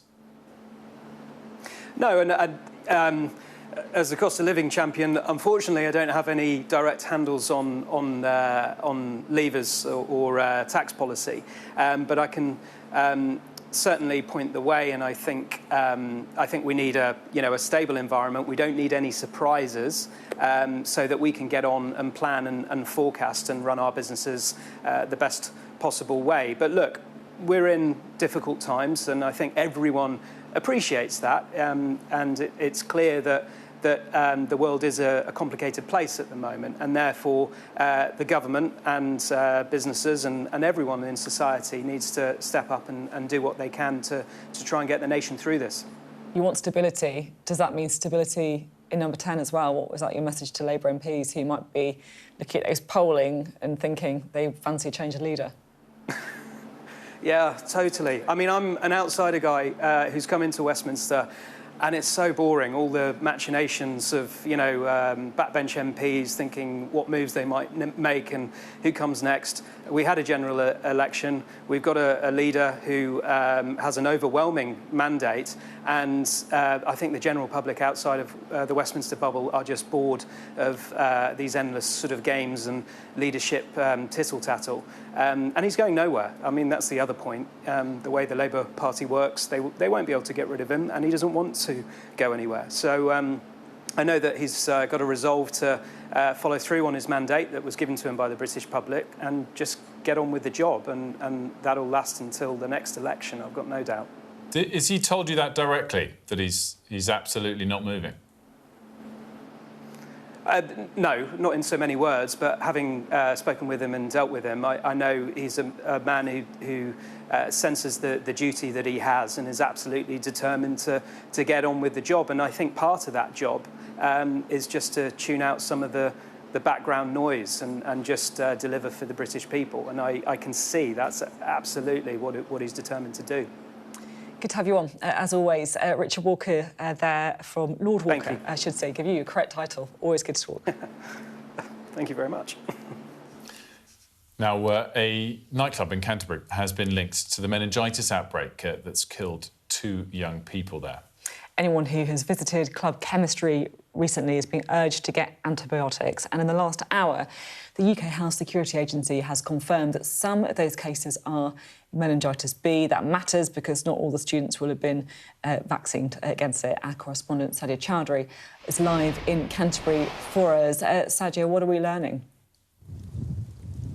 So I think there was a bit of a nervous wait to find out about those strains. Many people saying that that is very key to all of this. And of course, UK HSA saying that some of the cases have been confirmed as the strain B, a bacterial strain, which is, of course, we know more rare, but also more serious. And I'm here at the University of Kent, where yesterday we saw hundreds of students lining up at an immunisation centre. That is behind me. And today, again, a line has already formed, and this centre is due to open at 9 a.m. and students have been here already for about 40 minutes, and there are real COVID feels here because everybody is wearing a mask. In a cafe around the corner, again, masks, and if you look closely you'll see that these students are socially distanced as they're waiting in that queue for that centre to open. And a short while ago we saw the immunisation team arrive. One of them said that she had been on holiday and she'd broken her holiday to come and do this drive. It is a walk-in session, so you just walk in, you don't have to make any appointments, and you can see some students very eager and already here. And as you say, the UK HSA saying that altogether, there are 13 confirmed cases now in Kent, many of them linked to a nightclub here in Canterbury, which is called Club Chemistry. And anyone who attended that club on the 5th, 6th or 7th of March are being urged to come forward for treatment. And meanwhile, 3 schools have also identified cases. Sadly, a child at one of those schools is among the 2 cases of deaths. 2 other schools have also confirmed cases, although they say that there isn't a need for alarm or worry. They say just to be vigilant about the symptoms. But here at the university, a second day is expected of this for this immunisation drive, with hundreds of students expected to take part. Sadia, thank you very much indeed. Sadia there in front of that growing queue of people at the university. Yeah, she was referencing there, been growing all morning, and gosh, looking at the queue with people socially distanced as well, it's reminiscent, isn't it? Yeah. Let's talk a little bit about the symptoms, because I know a lot of you are going to be worried about this morning, and it is worth just going through, because it can be quite difficult to spot, and the symptoms can develop very suddenly as well. So they include the onset of a sudden and a high fever. Another key one to watch out for, of course, is the famous meningitis rash. It doesn't fade when it's pressed on your skin with a glass. It's also fast spreading, but you might not get the rash. You might not get it. Also, a headache and a stiff neck, particularly a severe headache or worsening headache, and also early symptoms of the disease, like vomiting, can resemble a hangover. They can also cause muscle pains and even seizures. Important to remember, you might not experience all of them, and they can also develop in any order as well. Well, earlier we spoke a bit more with a GP, Dr. Raj Arora, who had this to say to worried students. So it's spread through droplets, especially bacterial. So if you've got, if you're kissing, if you're in close contact with people, if you're sharing drinks, if you're vaping, all the things you kind of expect in that university, school kind of, younger adult kind of environment. But obviously, if you're exposed to that in any case, you could be spreading it. So it's really important that if you've been in close contact with somebody who's had those, had symptoms of meningitis, or you think you've seen somebody who maybe potentially have similar symptoms, even if not confirmed, please do go and get yourself checked. Now, the developing news this morning has been that it's believed to be meningitis B strain, which is important because a lot of those students won't have had a vaccine for that. We've been asking a few questions all morning, and Michelle WhatsApped us with this. She said, "We made sure my daughter's NHS meningitis vaccine was up to date before going to university, but we did not know, and we were not told, it didn't include the B strain. We're now having to pay £220 for this privately. What about the children of parents who can't afford to pay or don't know their NHS vaccine didn't cover all the major strains? I feel let down by the NHS school vaccine programme on this, and I can't imagine how the poor parents of children who have lost their lives or are ill with this are feeling." And I guess that just shows, knowledge is power, and there'll be an awful lot of people who will have thought that they were vaccinated against meningitis without realising the difference between the strains.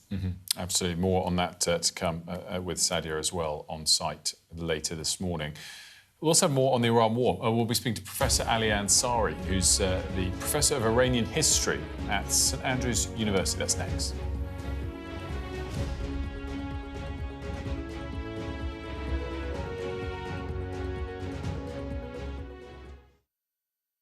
I urge you not to look away. If Hamas hands the hostages over, they will end this conflict. The world has been watching. Good to see you again. How are you? Did she say how he was? The conditions are awful. The jets were ordered to come back. Historic day here today. How will you respond if India does launch airstrikes? They will be all out to war. I'm just going to put some body armor on. I'm Yalda Hakim.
What's the best thing about being a Sky News presenter?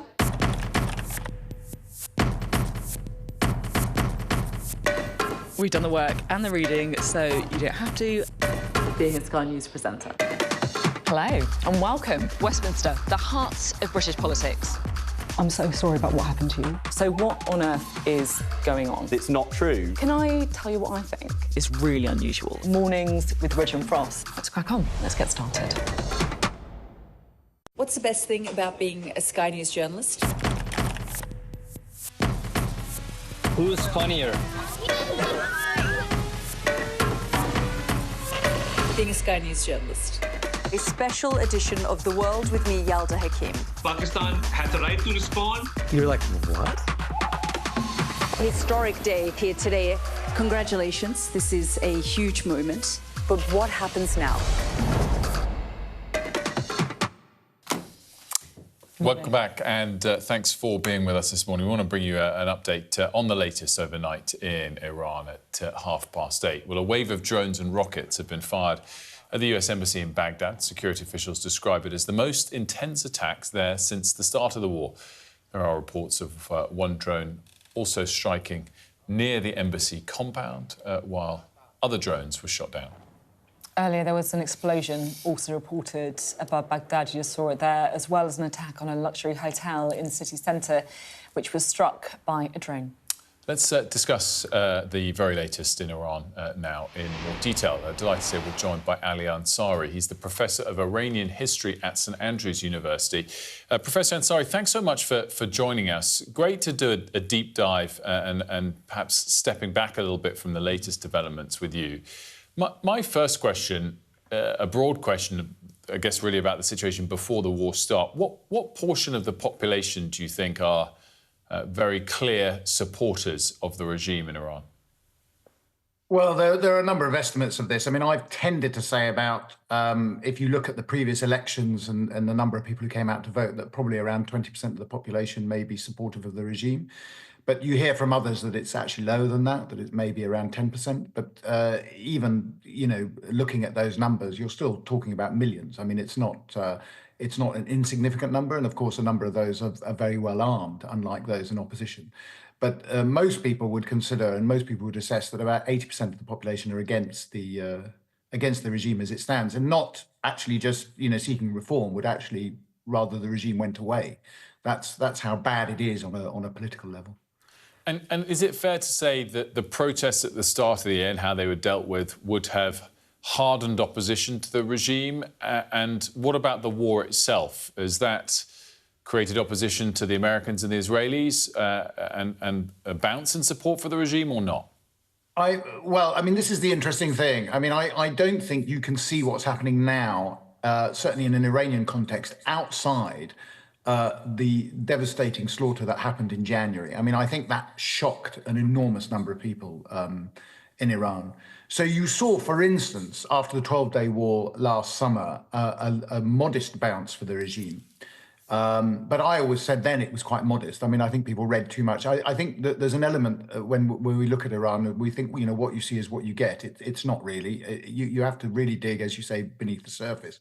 And of course, within 3 to 4 months, the opposition was mounting again, principally because the state in Iran has been failing for some time. It simply can't deliver on basic goods for people and, even things like water, gas and electricity.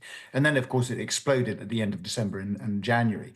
So I don't think there is the sort of bounce now that people are thinking about. I think people are torn, obviously, in Iran. There's a lot of people who are clearly, upset on various different levels and shocked and nervous and anxious. But I don't think this is actually rebounding in favour of the regime. How weakened is the regime from the Israeli and Iranian attacks? Well, in a material sense, they've been degraded quite substantially. I don't think we can ignore that. I mean, if you look at the way in which the Israeli and American attacks have proceeded, they very methodically sort of stripped away effectively the political infrastructure of the country, as well as the military infrastructure of the country. There are obviously elements left. There's a very sort of asymmetric warfare, in a sense, going on. What the Iranians have launched is effectively an insurgency on a grand scale. The problem with that for the Iranians is it's very difficult for them to control. I mean, this is actually one of the problems, and it's why we found that a number of their sort of local commanders are attacking targets that the Iranians would rather they didn't. But, that's part of the strategy they've developed. But certainly, whatever happens now, the Islamic Republic will never be the same again. And I suspect it won't last really much longer. I find people who think that the Islamic Republic, I should say, is going to come out stronger from this. I'm at a loss to see how they get to that conclusion. So are you saying the sort of elusive regime change is more likely than people expect? I think we've got to be very careful. I mean, how we look at it in terms of regime change or regime collapse or regime transition. I think, there are distinct possibilities now that there will be people even within the system, as well as sort of in the peripheries of the system, who will be discussing internally very, very vigorously about what the hell they need to do now. I mean, we've already noticed that even the president of the country, Pezeshkian, has inquired of the Revolutionary Guard what their plan is for the day after, and they don't seem to have one. And I think there's a lot of anxiety about, how they might take things forward. And I suspect the voices, even, within the broader, as you say, extent of the regime, even the sort of more moderate voices, insofar as they still exist, will probably have a higher, will probably be heard more volubly as we go forward. Because the situation as we have at the moment simply can't go on. I mean, it's an absurd situation. You have a country of 92 million with an attempt to run a sort of a relatively modern economy.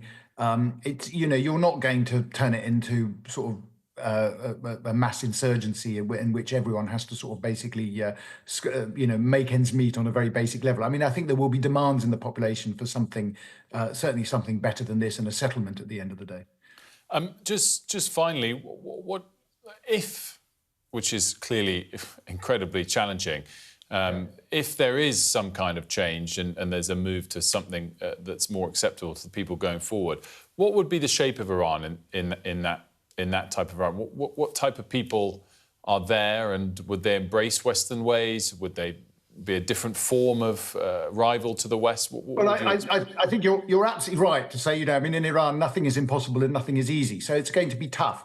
But I think at the end of the day, if, for the sake of argument, and we underline that if, because I think it will be a process that will be relatively tough, but nonetheless, if we do get there, you're going to find a country that's going to be probably the most secular country in the Middle East. One that will have sort of disavowed any sort of type of Islamist type of government or any sort of form of religion in politics.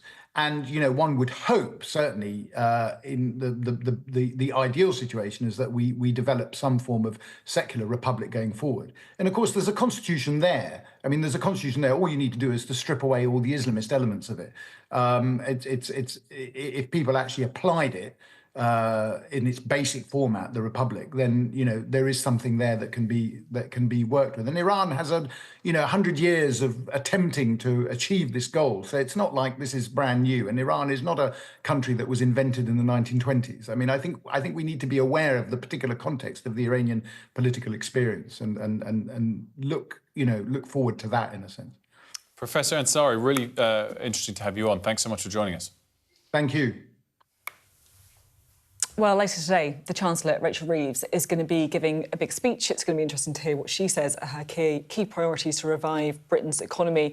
It's the May lecture, which is, I guess, a bit of a fixture in the kind of Chancellor's calendar, where they get to outline a bit of their philosophy, if you like, and kind of long-term sort of vision. So, our political correspondent Alex Rogers is here. What should we be expecting to hear from the Chancellor? So she says she's got three priorities. That's expanding AI, growth and deepening ties with the EU. And I think it's that last one that's going to gain the most attention. It looks like she wants a deeper trading relationship with the EU. At the weekend, she was speaking about how Brexit has been bad for the economy. It's been bad for food prices, which I think is something consumers are all feeling at the moment. But it's already attracting criticism from opponents, as you'd expect. The Tories are saying that this is just an opportunity for Rachel Reeves to point the blame elsewhere for her own failures, and that she wants to row back on Brexit. So it feels like we're reopening some of the debates of the past, perhaps, today.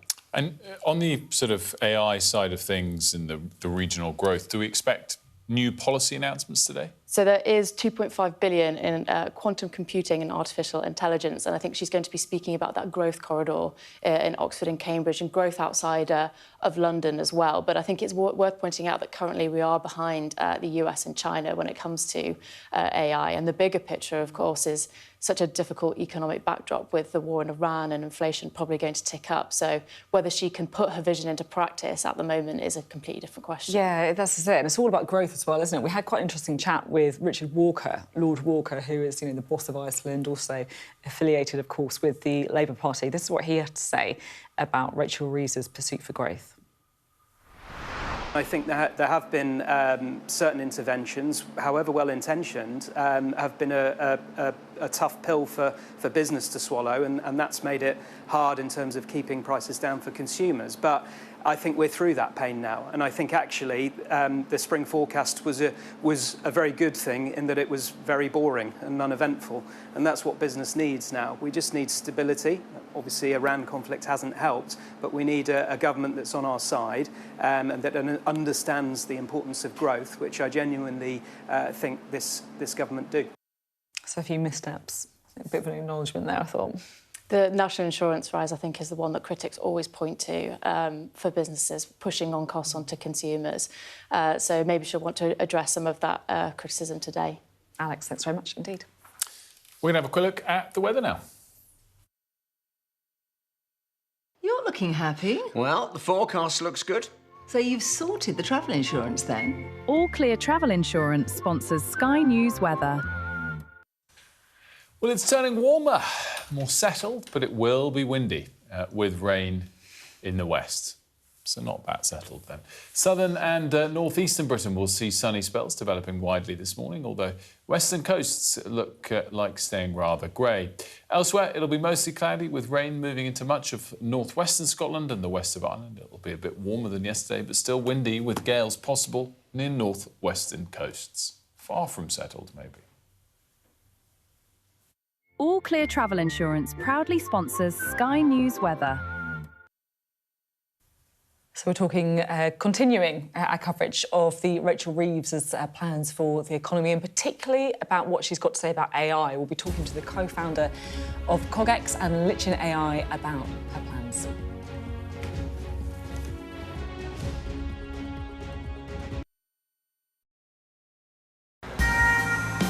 This is how you travel when the mafia wants to kill you.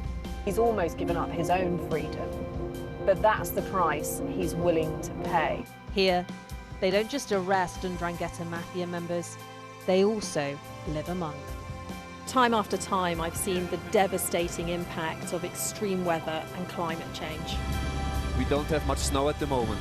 They've had a warm spring and exceptionally hot summer, and that means they're expecting to lose more than 3 times the amount of ice than they usually do. Flames are still forcing people from their homes and leaving many questioning their futures. Here was my life. We have nothing. I can't say anything, it's so sad. This disaster is testing the resolve of everyone on this island. The only way out now is by boat. Everything you see is devastated, and the misery being felt by people living here is repeated in towns and villages across Central Europe. Sky News, get the full story first. Turkey is burying its dead. The loss is profound. Whole families died in this collapse, generations wiped out. The violence has penetrated the heart of the city rather than being contained to the estates around the edge, and that speaks to the level of anger being felt here. In Sweden, police have seized a lethal stash. This is just a small sample of the deadly arsenal taken off the streets. This is an example of an advert, really. Anyone of any age could say, I'll do that for £1 million, and then have to go and shoot someone. Yes. I'm Siobhan Robbins, Sky's Europe correspondent based here in Berlin.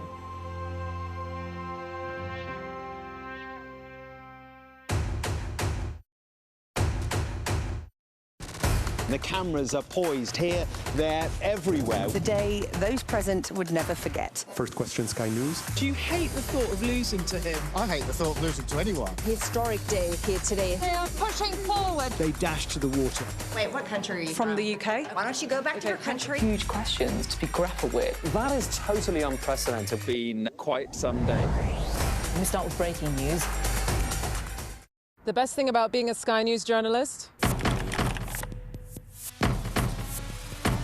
They call him the king of the jungle. Being a Sky News journalist. Yusra Al-Baghir has this report, and this is what's left of it. As a woman of colour, how did the Harris campaign speak to you? People risk their lives to speak to us for this report. Mr. Zuma, Sky News. We're trying to see as much as we can. We are going to be talking maternity because it's something we've been covering an awful lot on the programme, the fact that maternity services in the UK are, frankly, not where they should be, and it's acknowledged pretty much everywhere. The government's going to be announcing its maternity task force today to try and solve the problem. Yeah, it's aiming to address those ongoing problems facing maternity services that we've discussed so much. Many families don't feel, though, that the task force goes far enough, calling for a statutory inquiry into maternity care. So we're holding a special event later on this morning, and we're asking parents to share their maternity and birth experiences. It's with our health correspondent, Laura Bundock, and we're going to live stream it from 10 a.m. And look, it's something that we've said again and again, that this is an issue that we're not just going to let lie, we're not going to move on because of how important it is. From our coverage, I've personally felt pretty overwhelmed with the number of women and dads as well getting in touch with us about this issue, and we are trying to tell as many of these stories as possible. It's hard because there's so many of them, frankly. And there are, just remind us that there are a lot of inquiries going on and reviews, but not a statutory one, and there's always a balance there of statutory versus getting something done so you can actually change things. Yeah, so the main one is the Baroness Amos review that is going on. It was commissioned by Wes Streeting. There is a feeling among some people who've been looking among this that we don't need another inquiry, that we know what should happen. We've had hundreds of recommendations from other inquiries before. They need to get on and make change.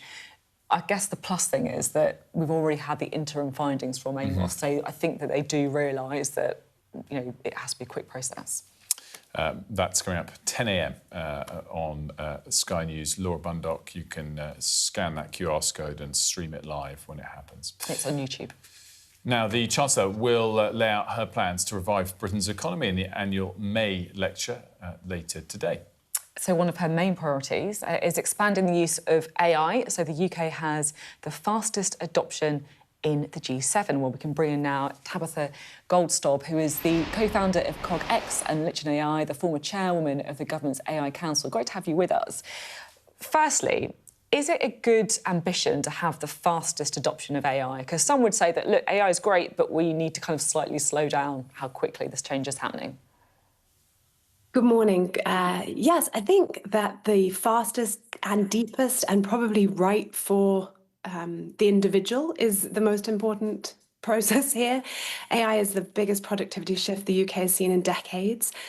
I believe that businesses across the country with the right support can actually adopt it safely and ethically, and right now they aren't. So 3 out of 4 firms are not using AI.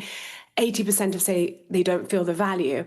And actually, most organizations don't fail with AI because the technology doesn't work. They fail because they haven't understood how work actually happens inside the organization. And so this isn't about saying, let's race to do something. It's actually about saying we're experts in what our jobs are. We don't all have to be experts in AI, but we have to be experts in framing what the work we would like to see in this world is. Framing innovation as a moment for reimagination around what's the work we would like to do, and put people at the heart of those decisions. So power dynamics are going to have to shift if Rachel Reeves' suggestion and desire to be the fastest for adoption will actually happen. You emphasised that word adoption, I think rightly there. Where do we rank in terms of actually generating economic activity off the back of this massive growth theme in tech? I mean, I think it's stating the obvious to say that 2 countries, US and China, are way ahead, not just of us, but of every country. Yes, way ahead, not just of us, but of every country, but also for the work that they're doing around fundamental AI, the work they're doing around pushing the frontier of models, compute. And I think that Rachel Reeves pointing out that Britain's not powerless in how we adopt it is very important. And actually focusing on the way that that Britain and the organisations here and the individuals, actually the workers, want to adopt this technology. So if you look at something like ambient voice tech in hospitals, this is actually a technology that's reporting 80% time saving, but more importantly, 70% well-being and 82% increase in patient time, versus technology that's monitoring people in a warehouse that is actually causing far more accidents. And it's those decisions that we as society and workers and the unions have to start to make decisions about where they want to see this technology being applied. On those decisions, because I think this gets to the heart of it for me, like AI has the potential to be completely transformative for the better, right? But whenever you have a huge change like this, it always takes a while for legislation and regulation to catch up. And so it feels like, you know, you look at Grok, for example, with the undressing of images on X. If you look at things like surveillance of people that Anthropic has stepped away from, how concerned are you that the regulation is just... I'm slightly concerned I'm talking to myself here, I'll be honest. I think we've actually lost the comms with our guest, sadly. Maybe I'll just talk to you. Yeah. Have we got her back? No, we haven't got her back. We haven't. Well, okay. Can you answer my question about whether regulation's too slow? I think regulation is always too slow on all areas, highlighted by the fact we're still debating what to do with social media from a regulatory point of view. So, yeah, I think your question is apt. There you go. Sure. Thanks very much. Yeah. Thanks, Wilf. One other story we wanted to leave you with today. This is about Banksy, so the artist, of course, the mysterious graffiti artist who kind of crops up in all kinds of places with his kind of signature artwork. His identity has supposedly been revealed by a 26-year-old police report that's been uncovered. Yeah, so Reuters has been carrying out a lengthy investigation and they've looked at every single artwork made by Banksy from London to a bombed-out Ukrainian village to downtown Manhattan. It's a very thorough investigation, and there's an old police report, 26-year-old police report in particular they landed on, that they say points to his identity, which we're not revealing. Yeah, we're not. We've decided not to. We saw it this morning and we had a bit of a debate about it.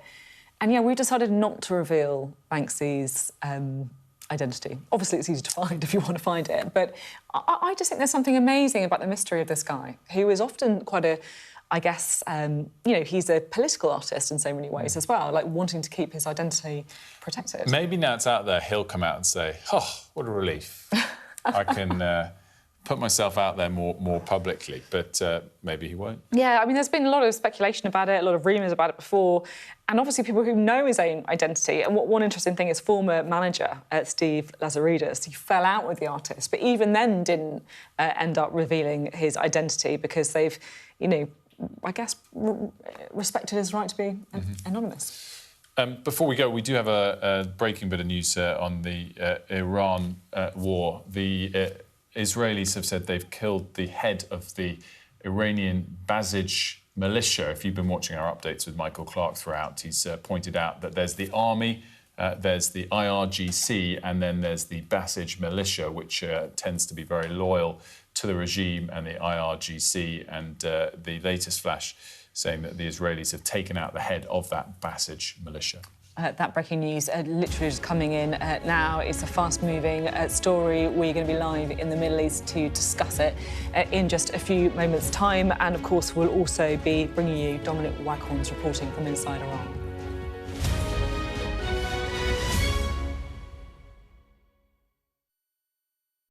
The best thing about being a Sky News journalist?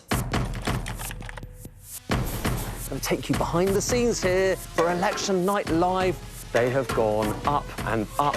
Being a Sky News journalist. Ed Conway, Sky News, is anyone going to talk to us? Mortgage rates did go up very sharply during your time in office. Here it is. First off, just the scale of what we're looking at. Our data shows it's been happening. Question is, why it hasn't been stopped.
Good morning. It is 9 o'clock and welcome to Mornings with Ridge and Frost. With Sophy and Wilfred, very good morning from me as well. Lots ahead.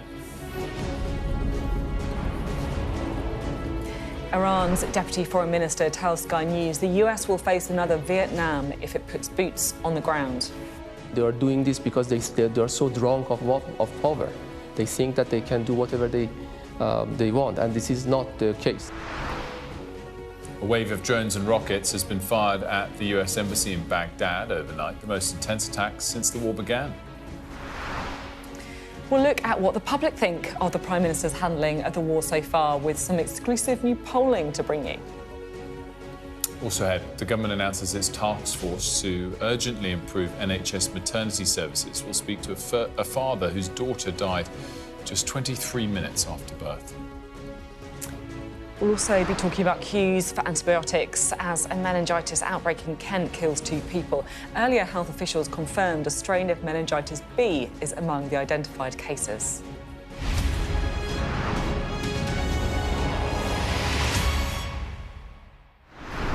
Very good morning and welcome to the programme. Well, throughout the conflict with Iran so far, it's been very hard to tell what's going on inside the country. Internet access is limited.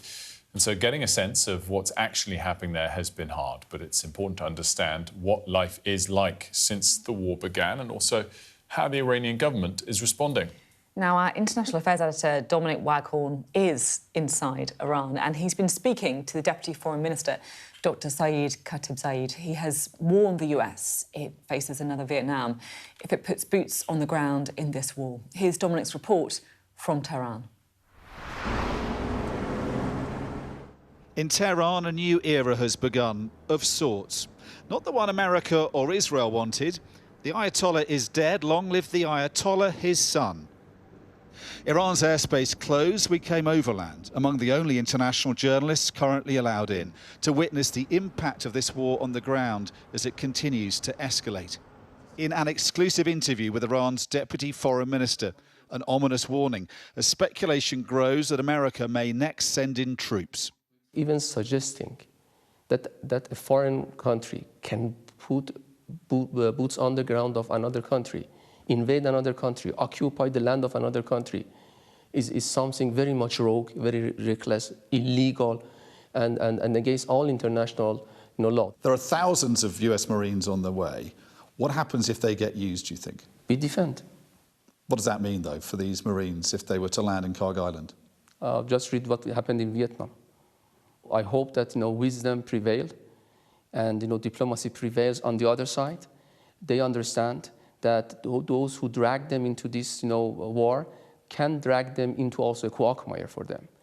The government still seems in control here, but while the new supreme leader's face may be everywhere, he's not been seen yet. Have you seen him? Is he okay? Is he well? Any information about his welfare? I'm not in the business of speculations. You know that. We are just working by facts. He's healthy, he's in charge, and he's doing whatever is supposed to be done by him. Why haven't we seen him? Because the war is happening, and because the moment that he or his office decides to do that, they will do that. Across the capital, across the country, Israeli and American airstrikes are leaving deep scars. Whole buildings are razed from the map. This is what so-called smart bombs do to homes next door to their targets. An apartment left devastated, its residents did not escape unscathed.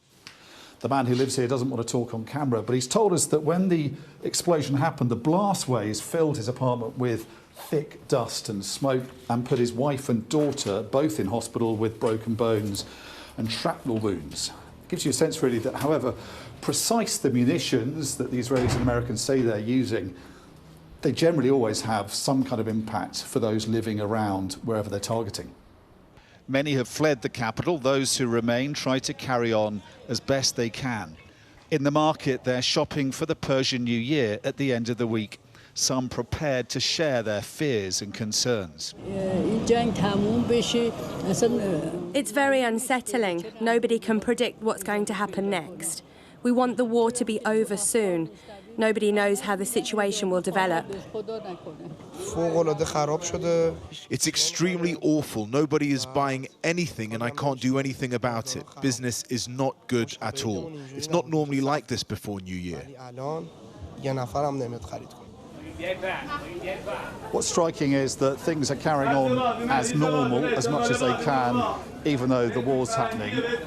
But there is a tension, not just because of the war, but also because of the protests, the unrest that happened in the weeks before the war that was so brutally suppressed. A lot of people won't speak on camera, but off camera, they're saying things like the situation is terrible, business is awful. And one man said to us that whatever happens during the war, he hopes when it's over, things can change for the better. But with no sign of de-escalation from either side and no sign of diplomacy, the prospect of this being over soon seems dismal and distant. Dominic Waghorn, Sky News, Tehran.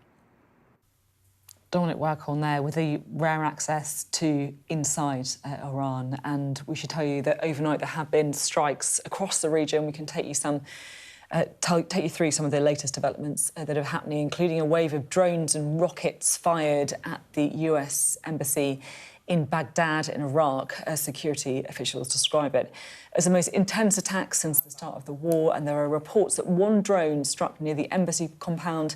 The others, though, were shot down.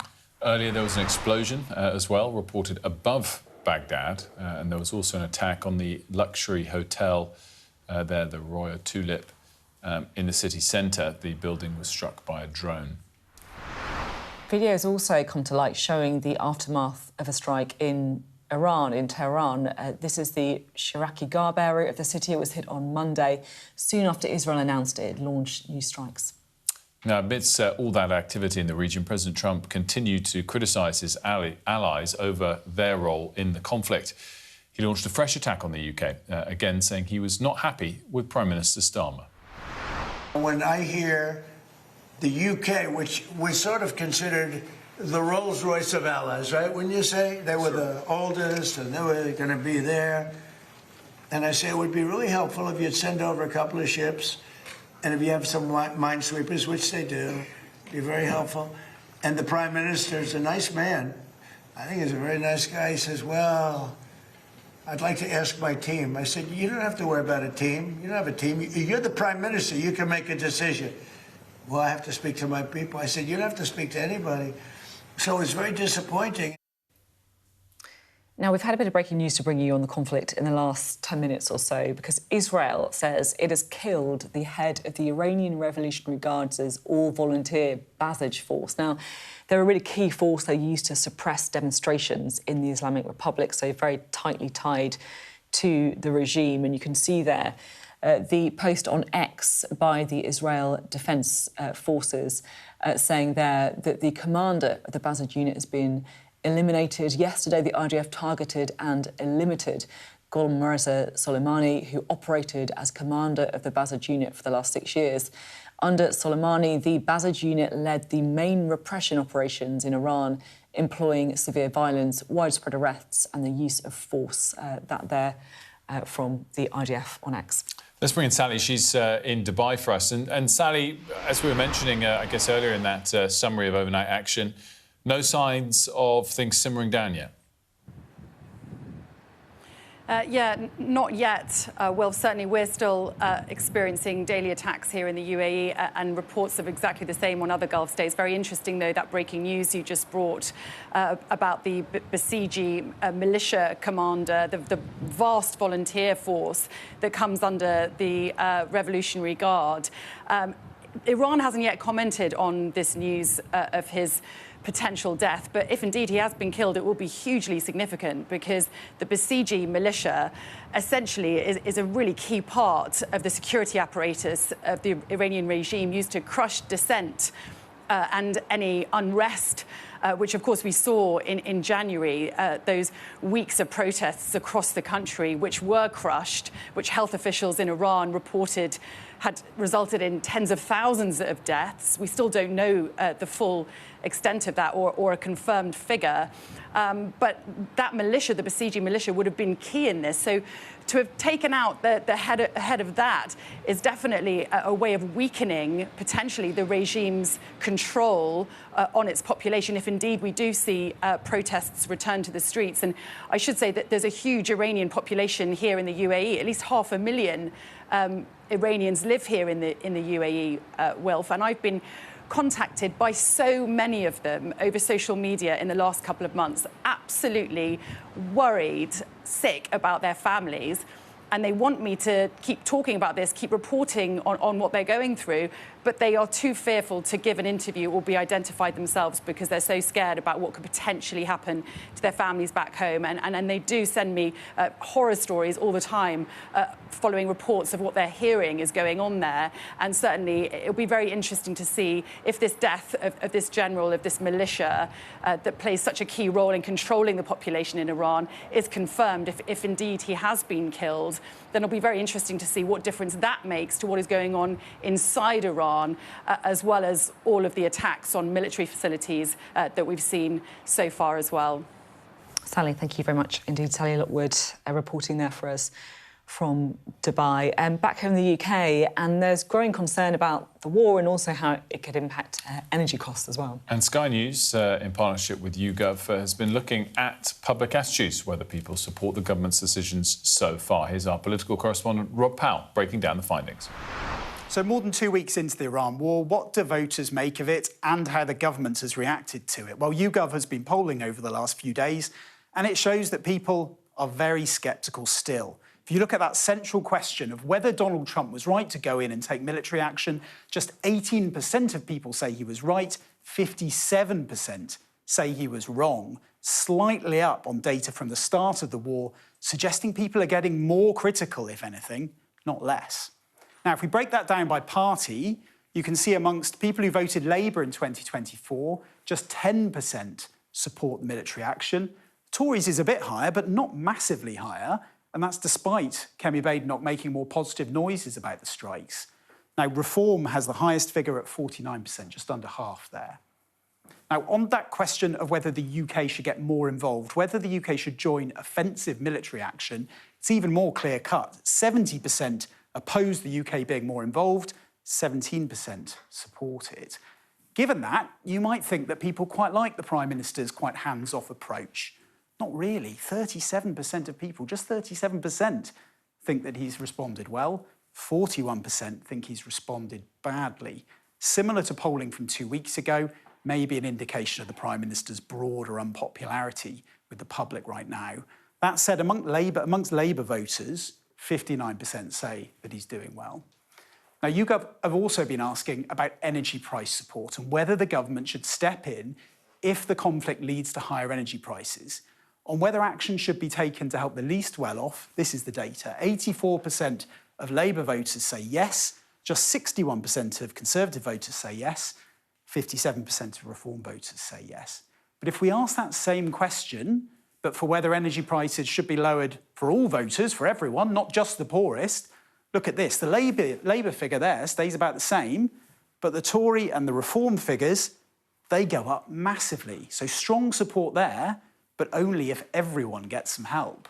You can still see, though, high levels of backing for help with bills across all the parties. And I think that suggests that if energy prices do rise substantially in the months ahead, the Prime Minister will come under a lot of pressure to step in.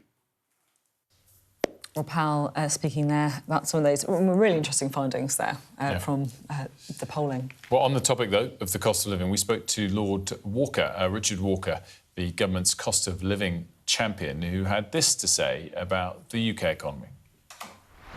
I think there have been certain interventions, however well-intentioned, have been a tough pill for business to swallow, and that's made it hard in terms of keeping prices down for consumers. But I think we're through that pain now, and I think actually the spring forecast was a very good thing in that it was very boring and uneventful, and that's what business needs now. We just need stability. Obviously, Iran conflict hasn't helped, but we need a government that's on our side and that understands the importance of growth, which I genuinely think this government do. Richard Walker speaking to us there. Now, we've been covering, of course, this outbreak of meningitis that's happened in Kent. And a nightclub in Canterbury has now been linked to the outbreak that's killed 2 young people. Well, anyone who has visited Club Chemistry recently is being urged to get antibiotics. And earlier, the UK Health Security Agency confirmed a strain of meningitis B is among the cases identified. Well, Sadia is live for us in Canterbury with the very latest. Good morning, Sadia. Good morning. I'm at the University of Kent, where behind me there is a queue similar to the one we saw yesterday, which is formed for students and actually people from the local area to come and get antibiotics, immunisations. This building, which is usually a study hub for students and postgraduate students, now turned into a vaccine centre. And you can see just how long that queue is, and almost everyone here wearing a mask. There are real COVID feels to this morning, and in a cafe around the corner, again, lots of people there wearing masks. And I've been speaking to some of the students here in the queue, and many of them are saying that they'd like to go home for Easter. They're worried about taking meningitis home to their families. There are other students here who are immunocompromised, who have immunocompromised conditions. They're worried about the impact it might have on them if they get sick. And one biology student told me that an exam that was scheduled for Thursday has been cancelled over fears about the close proximity that these students are going to be in during that examination. And you can see from this queue just how concerned people are. They're wearing masks. Many of them are socially distanced. And this centre actually opened at 9 a.m, but this queue had already formed well before 8 a.m. So lots of worried students. And as you say, a nightclub, which has been sort of closely linked to this. The UK Health Security Agency is saying that anyone that has been to that nightclub on the 5th, 6th or the 7th of March should come forward for treatment. Many of the students that we've spoken here today have said that they're not immunised before. And that's what's creating more concern about the spread of this disease. And that strain that has been identified, the B strain, very rare, but of course we know that it is more serious. Sadia, thanks so much. We do appreciate it. In fact, coming up after this break, we'll continue the discussion. Conservative MP Helen Whately, the MP for that particular area, will be with us.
What's the best thing about being a Sky News presenter?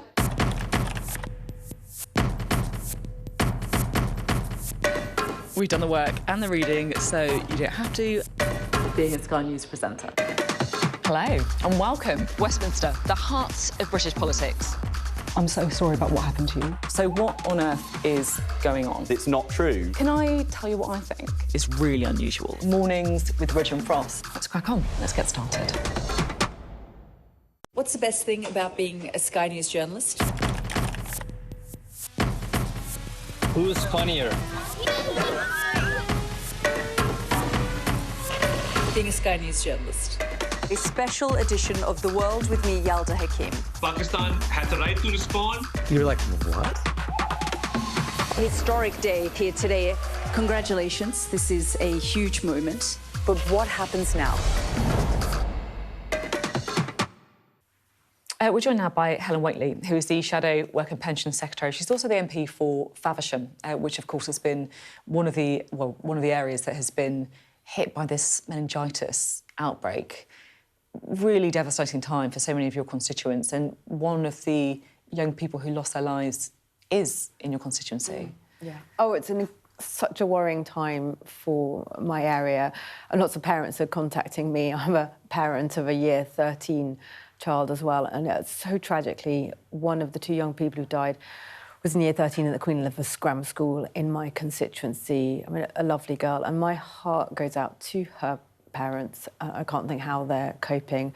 Of course, the other young person who's also a student at the University of Kent. Just a horrible, horrible time. And then really worrying for parents. There are quite a few young people who are in hospital at the moment with meningitis or septicemia. And then the question of, is this going to spread further and will there be more cases? Are you convinced by the response so far? I mean, we're looking at queues now out at the university there in Canterbury of young people queuing up to try and get medical support. Do you think they've got everything that they need in the area? Well, I was talking to the UK Health Security Agency yesterday, spoke to the Chief Executive, Susan Hopkins, in touch with her several times, and the Health Secretary. And, I mean, I know they acted very quickly on the University of Kent. That's what I saw and heard. The thing I was really pushing them is to look at the situation for schools and year 13 children as well. The thing that happens in Canterbury, it's quite a small city, is that the students in the university and the school kids who are 18 in their last year of school hang out in the same places, they go to the same venues. So there's this risk of mixing and close contact. So that's what they really need to be onto, and contacting the schools. Some of the schools have said to me, well, they have heard from the UK HSA, but they would like to be getting more communications and more guidance and more to send out to parents to advise parents about what they should be doing and looking out for. And so part of this, I guess, is symptom spotting, because it's all about acting quickly. And is there a debate about a vaccine as well? Because I guess now that we know that some of the cases, at least, are meningitis B, there is a whole load of young people in Canterbury and in Faversham, but across the UK, who may not have that immunity. Yeah, I mean, I've been very focused in my conversations with the UK HSA on the immediate situation and trying to make sure we don't see more young people getting seriously sick and tragically losing their lives or having lifelong disabilities, which you can get from meningitis too. So, as you said, the importance of identifying contacts, those who might be contacts, coming forward and getting the antibiotic treatment proactively, because you won't always have symptoms. You could be a carrier, or early treatment, really important. So that's very important. So getting a grip on that situation and not waiting, this whole thing about meningitis and a rash, not waiting to see a rash, but it could be as mild as a sore throat and a headache being the symptoms. So coming forward and checking the advice in the NHS very quickly on that. On the vaccination question, that'll be something to look at, and whether there should be now a rollout of the vaccination for meningitis B more widely, because we know that this age group were too old in essence to be part of the national vaccination programme that there is now for babies for that. This group haven't been vaccinated against meningitis B, so that will need to be looked at. Do you think we should be hearing a bit more from West Streeting?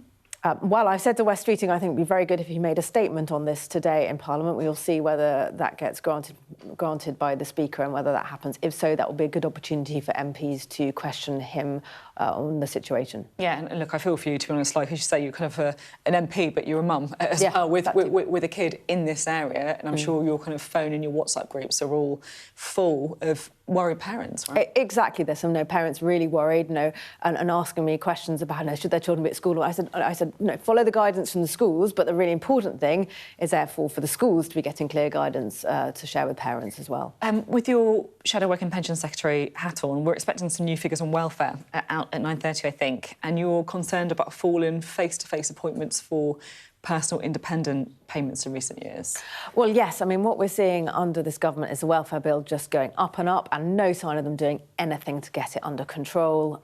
They're spending more on welfare with the lifting of the two-child benefit cap. Not only is that not fair, but it's expensive. And then to this point of face-to-face assessment. So one of the things I've said is, in order to get the sickness benefits bill, PIP, under control, they need to be making proper assessments. And actually, people need to have a face-to-face assessment to assess whether they need these kind of benefits. It's not working doing it over the phone. We're seeing the claims just go up and up. The government needs to get a grip of that. On Iran as well, because we've obviously seen Donald Trump coming out calling for the UK and other countries too to send ships to defend commercial vessels in the Strait of Hormuz. Should we do it?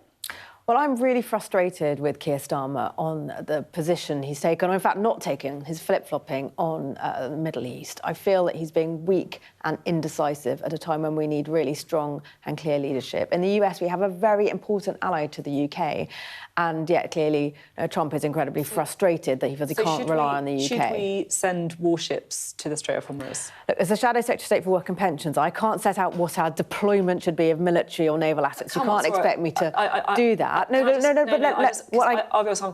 is quite frustrating when you call the Prime Minister indecisive and then don't say what you would do. Well, I want him to be clear about us. You to be clear. What is the Conservative position on this? So, for instance, the point I said about being indecisive, the point originally about using British air bases when Keir Starmer said no to the US, as I said, a really important ally. And I mean, one of the situations that we're in is we have a naval base in Bahrain that could and should have destroyers or minesweepers, the kind of ships that could be helpful in this situation, but they're not even there. Why did Keir Starmer take so long for the ship to even set off from the UK? Should the UK send warships to defend the Strait of Hormuz? So, as I said, I can't say specifically about deployments. What I do want to know is that I think that Keir Starmer should be showing clear leadership on this, and it's not a good situation. You can see to be having our number one ally expressing the frustration that I've expressed about the Prime Minister. But you can see, I guess, the frustration that voters might feel that you're very quick to criticise Keir Starmer for being unclear, for being indecisive, but I don't know what the Conservative position is on this. Literally the thing that Donald Trump is annoyed about. What should we send ships to the Strait of Hormuz? Well, I think what Donald Trump is annoyed about, from what I know, he's annoyed by not sending these ships. But he's also annoyed that he feels he can't stand by, that he can't rely on us as an ally when there's a very serious situation going on here. We should send warships. Is that what you're saying? Well, no, I think we. Yeah, well, I mean, why did the ship take so long to even leave the UK in the first place? Why don't we have ships in the region? Why aren't we in a position to play our part in the world? These are the questions I think the Prime Minister should be asking and acting on. OK, Helen Whately, good to have you on the programme. Thanks very much. Thank you.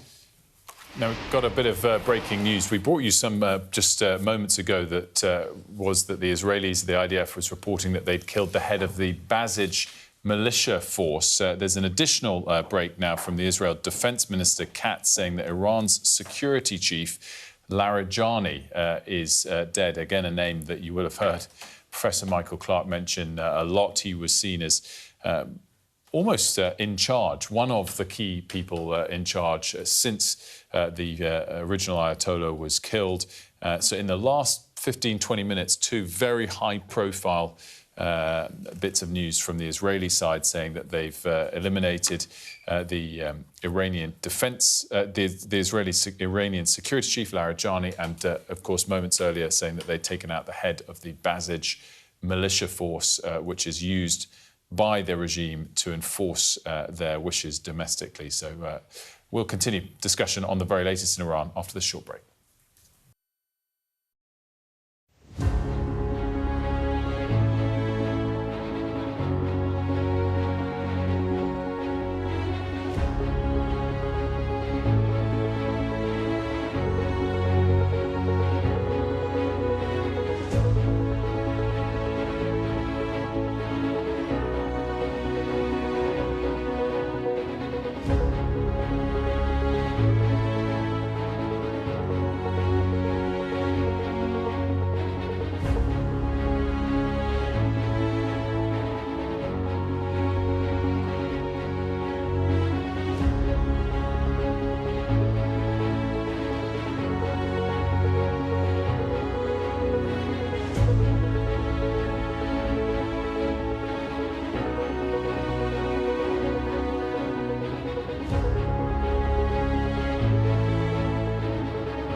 Just want to recap those two bits of breaking news that we've mentioned over the last half an hour. The first came half an hour or so ago. The head of the Basij militia in Iran was eliminated by according to Israeli forces, Gholam Reza Soleimani. And then in the last few moments, the defense minister in Israel, Katz, saying that the Iranian security chief, Ali Larijani, has also been eliminated. Of course, both of those two have assumed more power and relevance since many other high-profile Iranian leaders had been eliminated in recent weeks. Of course, Larijani perhaps the most significant just now. Joining me now to help make sense of all of this, Rick Wilson, co-founder of the Lincoln Project, a US pro-democracy organisation. Rick, thanks so much for joining us. First question, where is public opinion in the US towards this war? Public opinion is deeply divided. A plurality of Republicans approve of the war. A wild majority of Democrats and independents strongly disapprove of the war. And as we enter day 18, most of the public opinion tracking that we're doing and other groups are doing is showing that the president's claims about the war being over and being run perfectly are meeting up with a wall of reality where the American public just isn't buying it. What are people who are against the war's main concern? Is it the knock-on effects of what it might mean domestically and gas prices, etc., or is it some of the comments towards allies that we've seen, or just the legalities and sort of rationale for the war in the first place? I think it's a matter of everything, everywhere, all at once. You've seen Trump enter into this war without any kind of plan, any kind of rational end state goal for the conclusion of the war. You've seen him deceive the American people repeatedly over whether or not we're even being attacked, which we most certainly are. And you've seen him behave in this sort of chaotic way that he has come to be viewed as someone who isn't paying attention to this in a serious way. And of course, there is a concern about the economic knock-on effect. It's already being seen in America with gas prices up over $1 a gallon in the last 13, 14 days.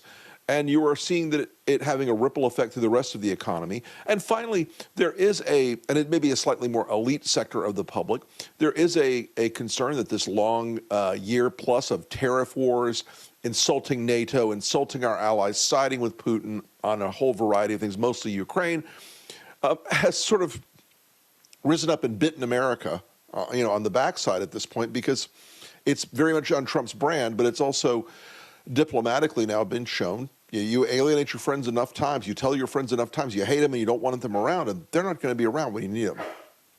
I wanted to ask what it's doing amongst his base, because on one level you'd look at some high-profile podcaster media personalities like Tucker Carlson, who are very much against this military action, and wonder whether President Trump was losing his base over this. But some other reporting that Sky News' Mark Stone has done suggests the opposite. What do you make of how it's breaking down amongst his core supporters? I have to kind of bifurcate the question. The base itself, there will always be among Republicans, 25 to 35% of Republicans who, if Donald Trump declares war on Venus, they're going to go to war with Venus. That those people will believe whatever Trump says he wants them to believe immediately. There is a larger percentage of Republicans in the party who started out, in their embrace of Trump, in part because they were sick of the forever wars. They were sick of the long-running American engagement in Afghanistan, the long-running American engagement in Iraq. They viewed those, largely rightly, as things that had cost a lot and had achieved very little. And so they thought Trump would keep them out of those wars. They thought Trump would keep their sons from going to those wars, because demographically, an awful lot of the Republican base, their kids end up in the military. And they thought that would protect them. And I'm giving them the best case scenario here, but what Trump has done will not unratchet itself. It will not unwind itself. At this point, he's in the escalation trap. They're going to end up deploying American forces. We've got 5,000 on the way to the Middle East right now. And as we saw in the first engagement in 2003, we thought, it'll be over and done. It'll be quick. Saddam will fall. Everything will work out nicely. And we kept ratcheting up and up and up for almost 15 years.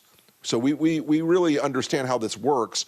And I think some of his base understand it as well. And there's a growing sense of unease among the base. That said, and maybe this is too hard to link the last question to this question, I've seen on Polymarket that the chances of Marco Rubio becoming the next nominee have risen in the last couple of weeks, whereas J.D. Vance, who I guess is not outright distanced himself from this military action, but is not embraced it so fully, is plateaued at this level. What do you make of that? I think this is a broader question, but there is a relationship to this, and that is the visibility of Rubio. Vance has been off camera. Yesterday was the first time in several weeks he had appeared with the president to publicly articulate something about the war. My sources were telling me that was being pushed by the White House to make sure he was on the team, because they'd seen 2 or 3 stories that had leaked out in the last few days of anonymous sources close to the vice president saying that, oh, this wasn't how he would have done it. This was he had a different idea on how to execute this. He wasn't comfortable with the way it's turning out. Those sort of things do not help him. So Marco has been very front and center. You know, as a person who once supported Marco Rubio, I once ran a pro-Marco Rubio super PAC back in the Republican era, I can tell you he is a terrific maneuverer of getting people to think he's the front runner, and he's doing a lot of that right now, in addition to his diplomatic duties and other duties. But I think it's way too early for Polymarket to get ahead of itself on who's going to be the Republican nominee in 2028. I suspect the person will probably be a Trump. Well, there we go. That's an interesting prospect. We shall see. We're going to get through the midterms first. Rick, hopefully you'll come back and discuss those with us and other topics before then. Rick Wilson, thanks so much. Thank you. Great interview. Lovely to hear that interview had been done there with Wilf. But coming up, we are going to be talking about maternity failings. It's something we've been discussing an awful lot on the programme. And the government's going to be announcing its maternity task force today. It aims to address the ongoing problems facing the maternity service, but many families don't feel this task force goes far enough, calling for a statutory one instead. Our health correspondent, Laura Bundock, joins us now ahead of a special programme she's doing on the topic later today. Laura, I can see the chairs and the mics are lined up for that special programme. Tell us what you've got coming up. Yeah, good morning, both of you. We're at Millie and Maisie Play Cafe in Clapham in South London, and basically we're going to be having a conversation. We're going to be having a chat, an open chat with mothers, with fathers, with carers, with grandparents about maternity. We want to hear people's pregnancy stories, birth stories, postnatal care, and we want to chat around the issue with a couple of experts today. There is a national conversation going on at the moment. We know, don't we, just how engaged people are with the story at the moment. We know things are going wrong. For far too long now, we've been hearing the most upsetting, the most traumatic stories of what happens when things go very wrong. And it seems to all of us, I think now, that for too many people, what happens with their maternity journeys, with their maternity care, with pregnancies, with birth, doesn't match the expectation, doesn't match the standards of care they want to see. So we want to take part in the national conversation, hear more about those stories. Anyone is welcome to come and join us this morning. There's already a few people lined up. We would love it if you're in the area, come along or simply tune in. So we'll be live streaming from 10 until midday on TikTok, on YouTube and on the Sky News app and website as well. And it is an important day. By coincidence, I'd like to say deliberately, but by coincidence, Wes Streeting, the Health Secretary, is announcing his all-important task force. This is important purely because it is the 17 people, they are the 17 people who are going to have to be implementing the findings of the important Baroness Amos rapid review into maternity services. That review is ongoing at the moment. We've had initial findings, we've had an interim report as well in June, that the final recommendations will be made, and it falls on the shoulders of the task force to deliver, to make sure that something comes as a result of those recommendations, that they are brought into policy. Like today here is not about politics, it's not about policy. We can certainly ask people what they'd like to see changed, but like I say, today from 10 till 12 we'll be just simply having a chat and having a conversation around all things maternity. Oh, amazing stuff, Laura, and so many brave people coming forward to talk to you. I know how many people have contacted you over the last 6 months or so, and it's just so good that, you know, you're trying to give them a voice there. We've been talking about that task force. One of the people on that task force is Gary Andrews, just one of the people affected by this, lost his daughter in 2019 to what has been deemed to be heartbreakingly an avoidable death. Gary, I'm so happy to have you on the programme today. Thank you. You're on this task force, and I have to say, from reading what I've read about you, you're not going to, be an easy pushover in any sense of the word. What are you going to be fighting for? So, obviously, I've come from, in 2019, my daughter died avoidably and due to neglect. And ever since then, I've been fighting for kind of accountability and safer maternity services. So I go into this with an open mind, with that kind of spirit of what I've kind of previously believed to be right, and to basically advocate for other families on those reference groups that will feed into that task force. Yeah, advocating for all of the families, I think, is such an important way of putting it. I wondered if you would be OK to talk a little bit about what happened to yourself and your baby Winter, who died just 23 minutes after birth, and that death shouldn't have happened. Is that right?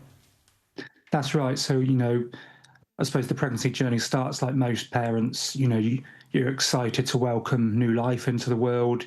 You decorate bedrooms ready for the baby's arrival. We announced actually we were having a little girl at our wedding, and we did it with a gender reveal with some pink smoke. So it was a very special moment that all of the family kind of share in that moment. And we go into hospital expecting to bring home our little girl, but that wasn't to be. And, at the time, you don't really realise how bad the failings were. But as we progressed on our journey and as more and more information come out, we realised actually the scale of how bad things were. And, staff had forewarned of the problems on the maternity ward in Nottingham, for example. And we've met, as part of an affected families group in Nottingham, we've met with various organisations, various different stakeholders, and not enough has changed. Yeah, you say there about preparing for the baby and that joy and the gender reveal, and look as a, I can really relate to that. We kind of get everything ready, you get the cot, you make sure you've got the car, all the car seat, all that kind of stuff, and my heart goes out to you because it is just something that should never happen to anybody. It is the most unbearable tragedy, and I have to say it is particularly unbearable when you know about the failings of what happened. In your experience, does the NHS try to cover up this stuff? Does it try and not be honest with broken-hearted families like yours? Absolutely. I believe we're in a system where, as Wes Streeting said, we need to start doing right for families. And that starts with, the very clinicians being able to be open and honest about what neglect looks like. With Winter's case, they initially said it was low-level harm when they reviewed it. They ticked a box that went to the coroner to say that death was expected. And yet what we have is Winter's case that, eventually goes to CQC for prosecution. The scale of harm that's followed Winter's death is at odds with, and one midwife at inquest was asked by the coroner if you've been encouraged to be open and honest with your evidence, and she broke down crying and said no. So midwives, an inquest that should be a fact-finding inquest of how that person died, who died, where and how did they die, and you've got a situation where people are basically being coached not to give the full facts. And, we had, at the time it was a HSIB investigation. We know of other families that have been told by HSIB that, we can't be seen to criticise the trust. So there's this whole culture around not wanting to criticise, but I think there's different scales of, accountability and just owning that from the earliest opportunity. I mean, honestly, you talk through there, and the question, I guess, is how can a system change if it's not acknowledging or trying to cover up the things that got wrong. What are you hoping to change? I know you're at the beginning of this journey with the task force, but is there anything that you can already pinpoint that you think needs to change? I think, when I dropped my 4-year-old son off at school today, I kind of realised how far I've come in my life in terms of, having to go through grief, having to go through various different processes, having to bring a son into the world. And, I don't want to be at this forever because it's the next generation of children that are being affected. I want to be the best dad I can be to my son, make memories and remember my daughter in the way that, as a family we do. But not enough has changed, and that's why I'm going into this task force with an open mind, but as a chair of that, family representation group, is to bring together the breadth of families' lived experiences. I'll be the first to admit that I'm of the belief that a public inquiry was needed and is needed because the Baroness Amos review and the task force was not designed to look at the accountability side of things. It was designed to bring together all the previous learning from reviews to come up with a national set of actions going forward, and that's right, and that needs to be done. But I think at the same time, there needs to be some serious questions about what a public inquiry looks like, why that's needed, because what we're talking about is a multi-organisational failure, a complete system breakdown, thousands of people affected. And, for me personally, like the social and economic impacts of keeping families in this constant state of, having to just seek the truth and being met with, brick walls. I mean, I just want to thank you for your bravery, your determination, your drive, I guess, to speak on behalf of all of the families who've been impacted by this kind of thing. And you mentioned your 4-year-old, and there's one thing I know about 4-year-olds: they bring so much joy and light to your life. And I hope that that's happened for you after the greatest heartbreak. Thank you. Yeah, thank you. Amazing to have him on, and so brave as he was there. And a reminder that Laura Bundock has a special report coming up, which you can stream live on the Sky News YouTube page coming up later this morning. We do just want to get you up to speed on the very latest coming out of the Iran war. 2 bits to remind you of that have come from the Israelis, that they've eliminated 2 very high-profile targets in Iran over the course of the last 24 hours. The head of the Basij militia, Mr. Soleimani, and the Iranian security chief, Ali Larijani. And there's been further breaking news relating to that Iranian state media has published a handwritten note on social media from Larijani, the now deceased Larijani, according to the Israeli defense minister, which this handwritten note commemorates the memory of Iranian sailors killed in the US attack, whose funeral is expected to be held on Tuesday. I think we do have that handwritten note that we can bring up on the screen. It'll come up in a moment if we don't have it yet. Some other flashes that have come during the course of the last 5 or 10 minutes. Senior Iranian officials to Reuters saying that the new supreme leader rejected proposals that were sent to Iran's foreign ministry by intermediate countries and saying that it's not the right time for peace. US and Israel must be defeated and pay compensation. Let's discuss all of this now with Deborah, who's here with us. Deborah, lots to get to there. Maybe we'll start with those 2 bits of news in terms of senior Iranian leaders killed, the head of the Basij militia and Ali Larijani. How significant are they both? Well, obviously, we need to wait for confirmation on the Iranian side, but clearly, if it is confirmed, it's a hugely significant blow for Iran in terms of taking out senior leadership. Ali Larijani, who is or was the head of the National Security Council, if it's confirmed that he's been killed, then that is the most prominent figure to be taken out from the regime since day one, when the attack killed the former supreme leader, Ali Khamenei, obviously his son now, said to be in place. So hugely significant. But as we've seen, the regime has proved resilient, and taking out leadership has been factored in, and others have stepped forward.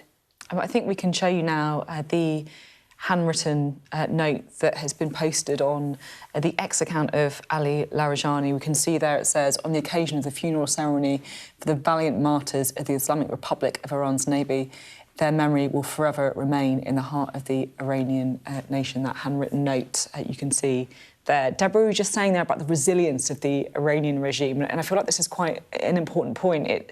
It feels like a regime that is not just about one or two people. This is a regime that is embedded. Do you think that these recent reports, if they're true, that these men have been killed, could change that? It is really, it's hard, it's so fluid, it's hard to say. And I think clearly on the American side, there seems to have been a belief that if they decapitate, in their words, the leadership, then the IRGC, the rest of the system, would actually be more malleable and willing for their own survival to cooperate and work with the Americans to form some new structure that Donald Trump would be feeling his bones would be OK. That hasn't happened. And actually what we've seen instead, which many analysts said would be the case, is entrenched resilience and, yes, of course, absolutely, their conventional military is being degraded. They are being met by overwhelming firepower, but they are responding in asymmetric ways, which is what we're seeing with those strikes across the Gulf with drones, and then also the closing effectively to anyone deemed an enemy, tankers through the Strait of Hormuz. And so we haven't seen that stopping.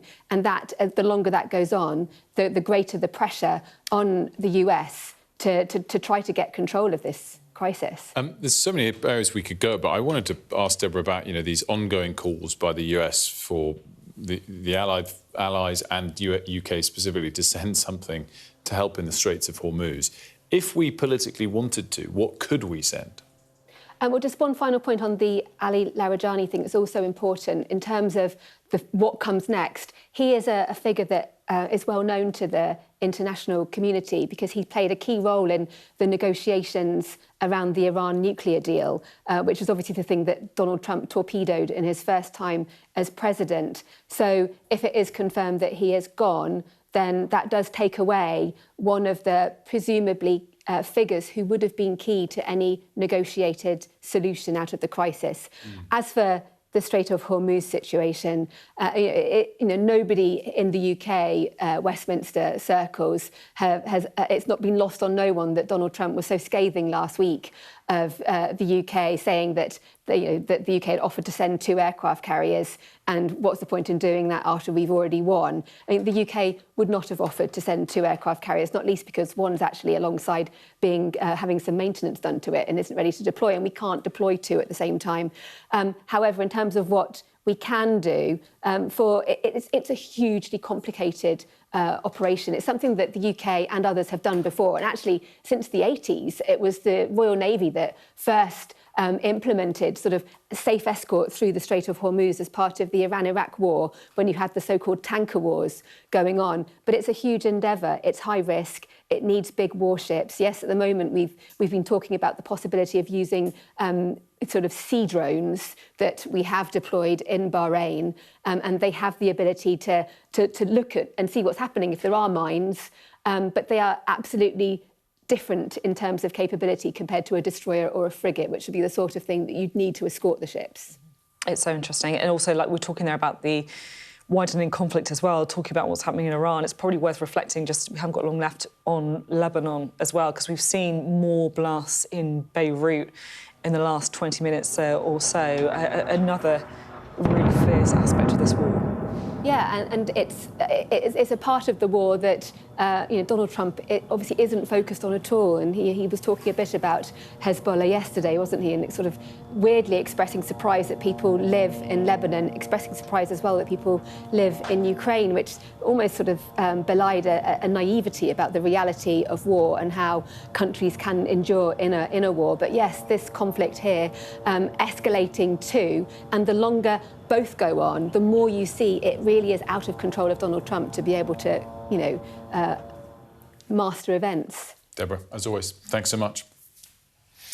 We'll be continuing our coverage of the conflict in Iran, of course, and the reported killing of those 2 Iranian men as well, and all of the analysis on that coming up in just a few moments' time.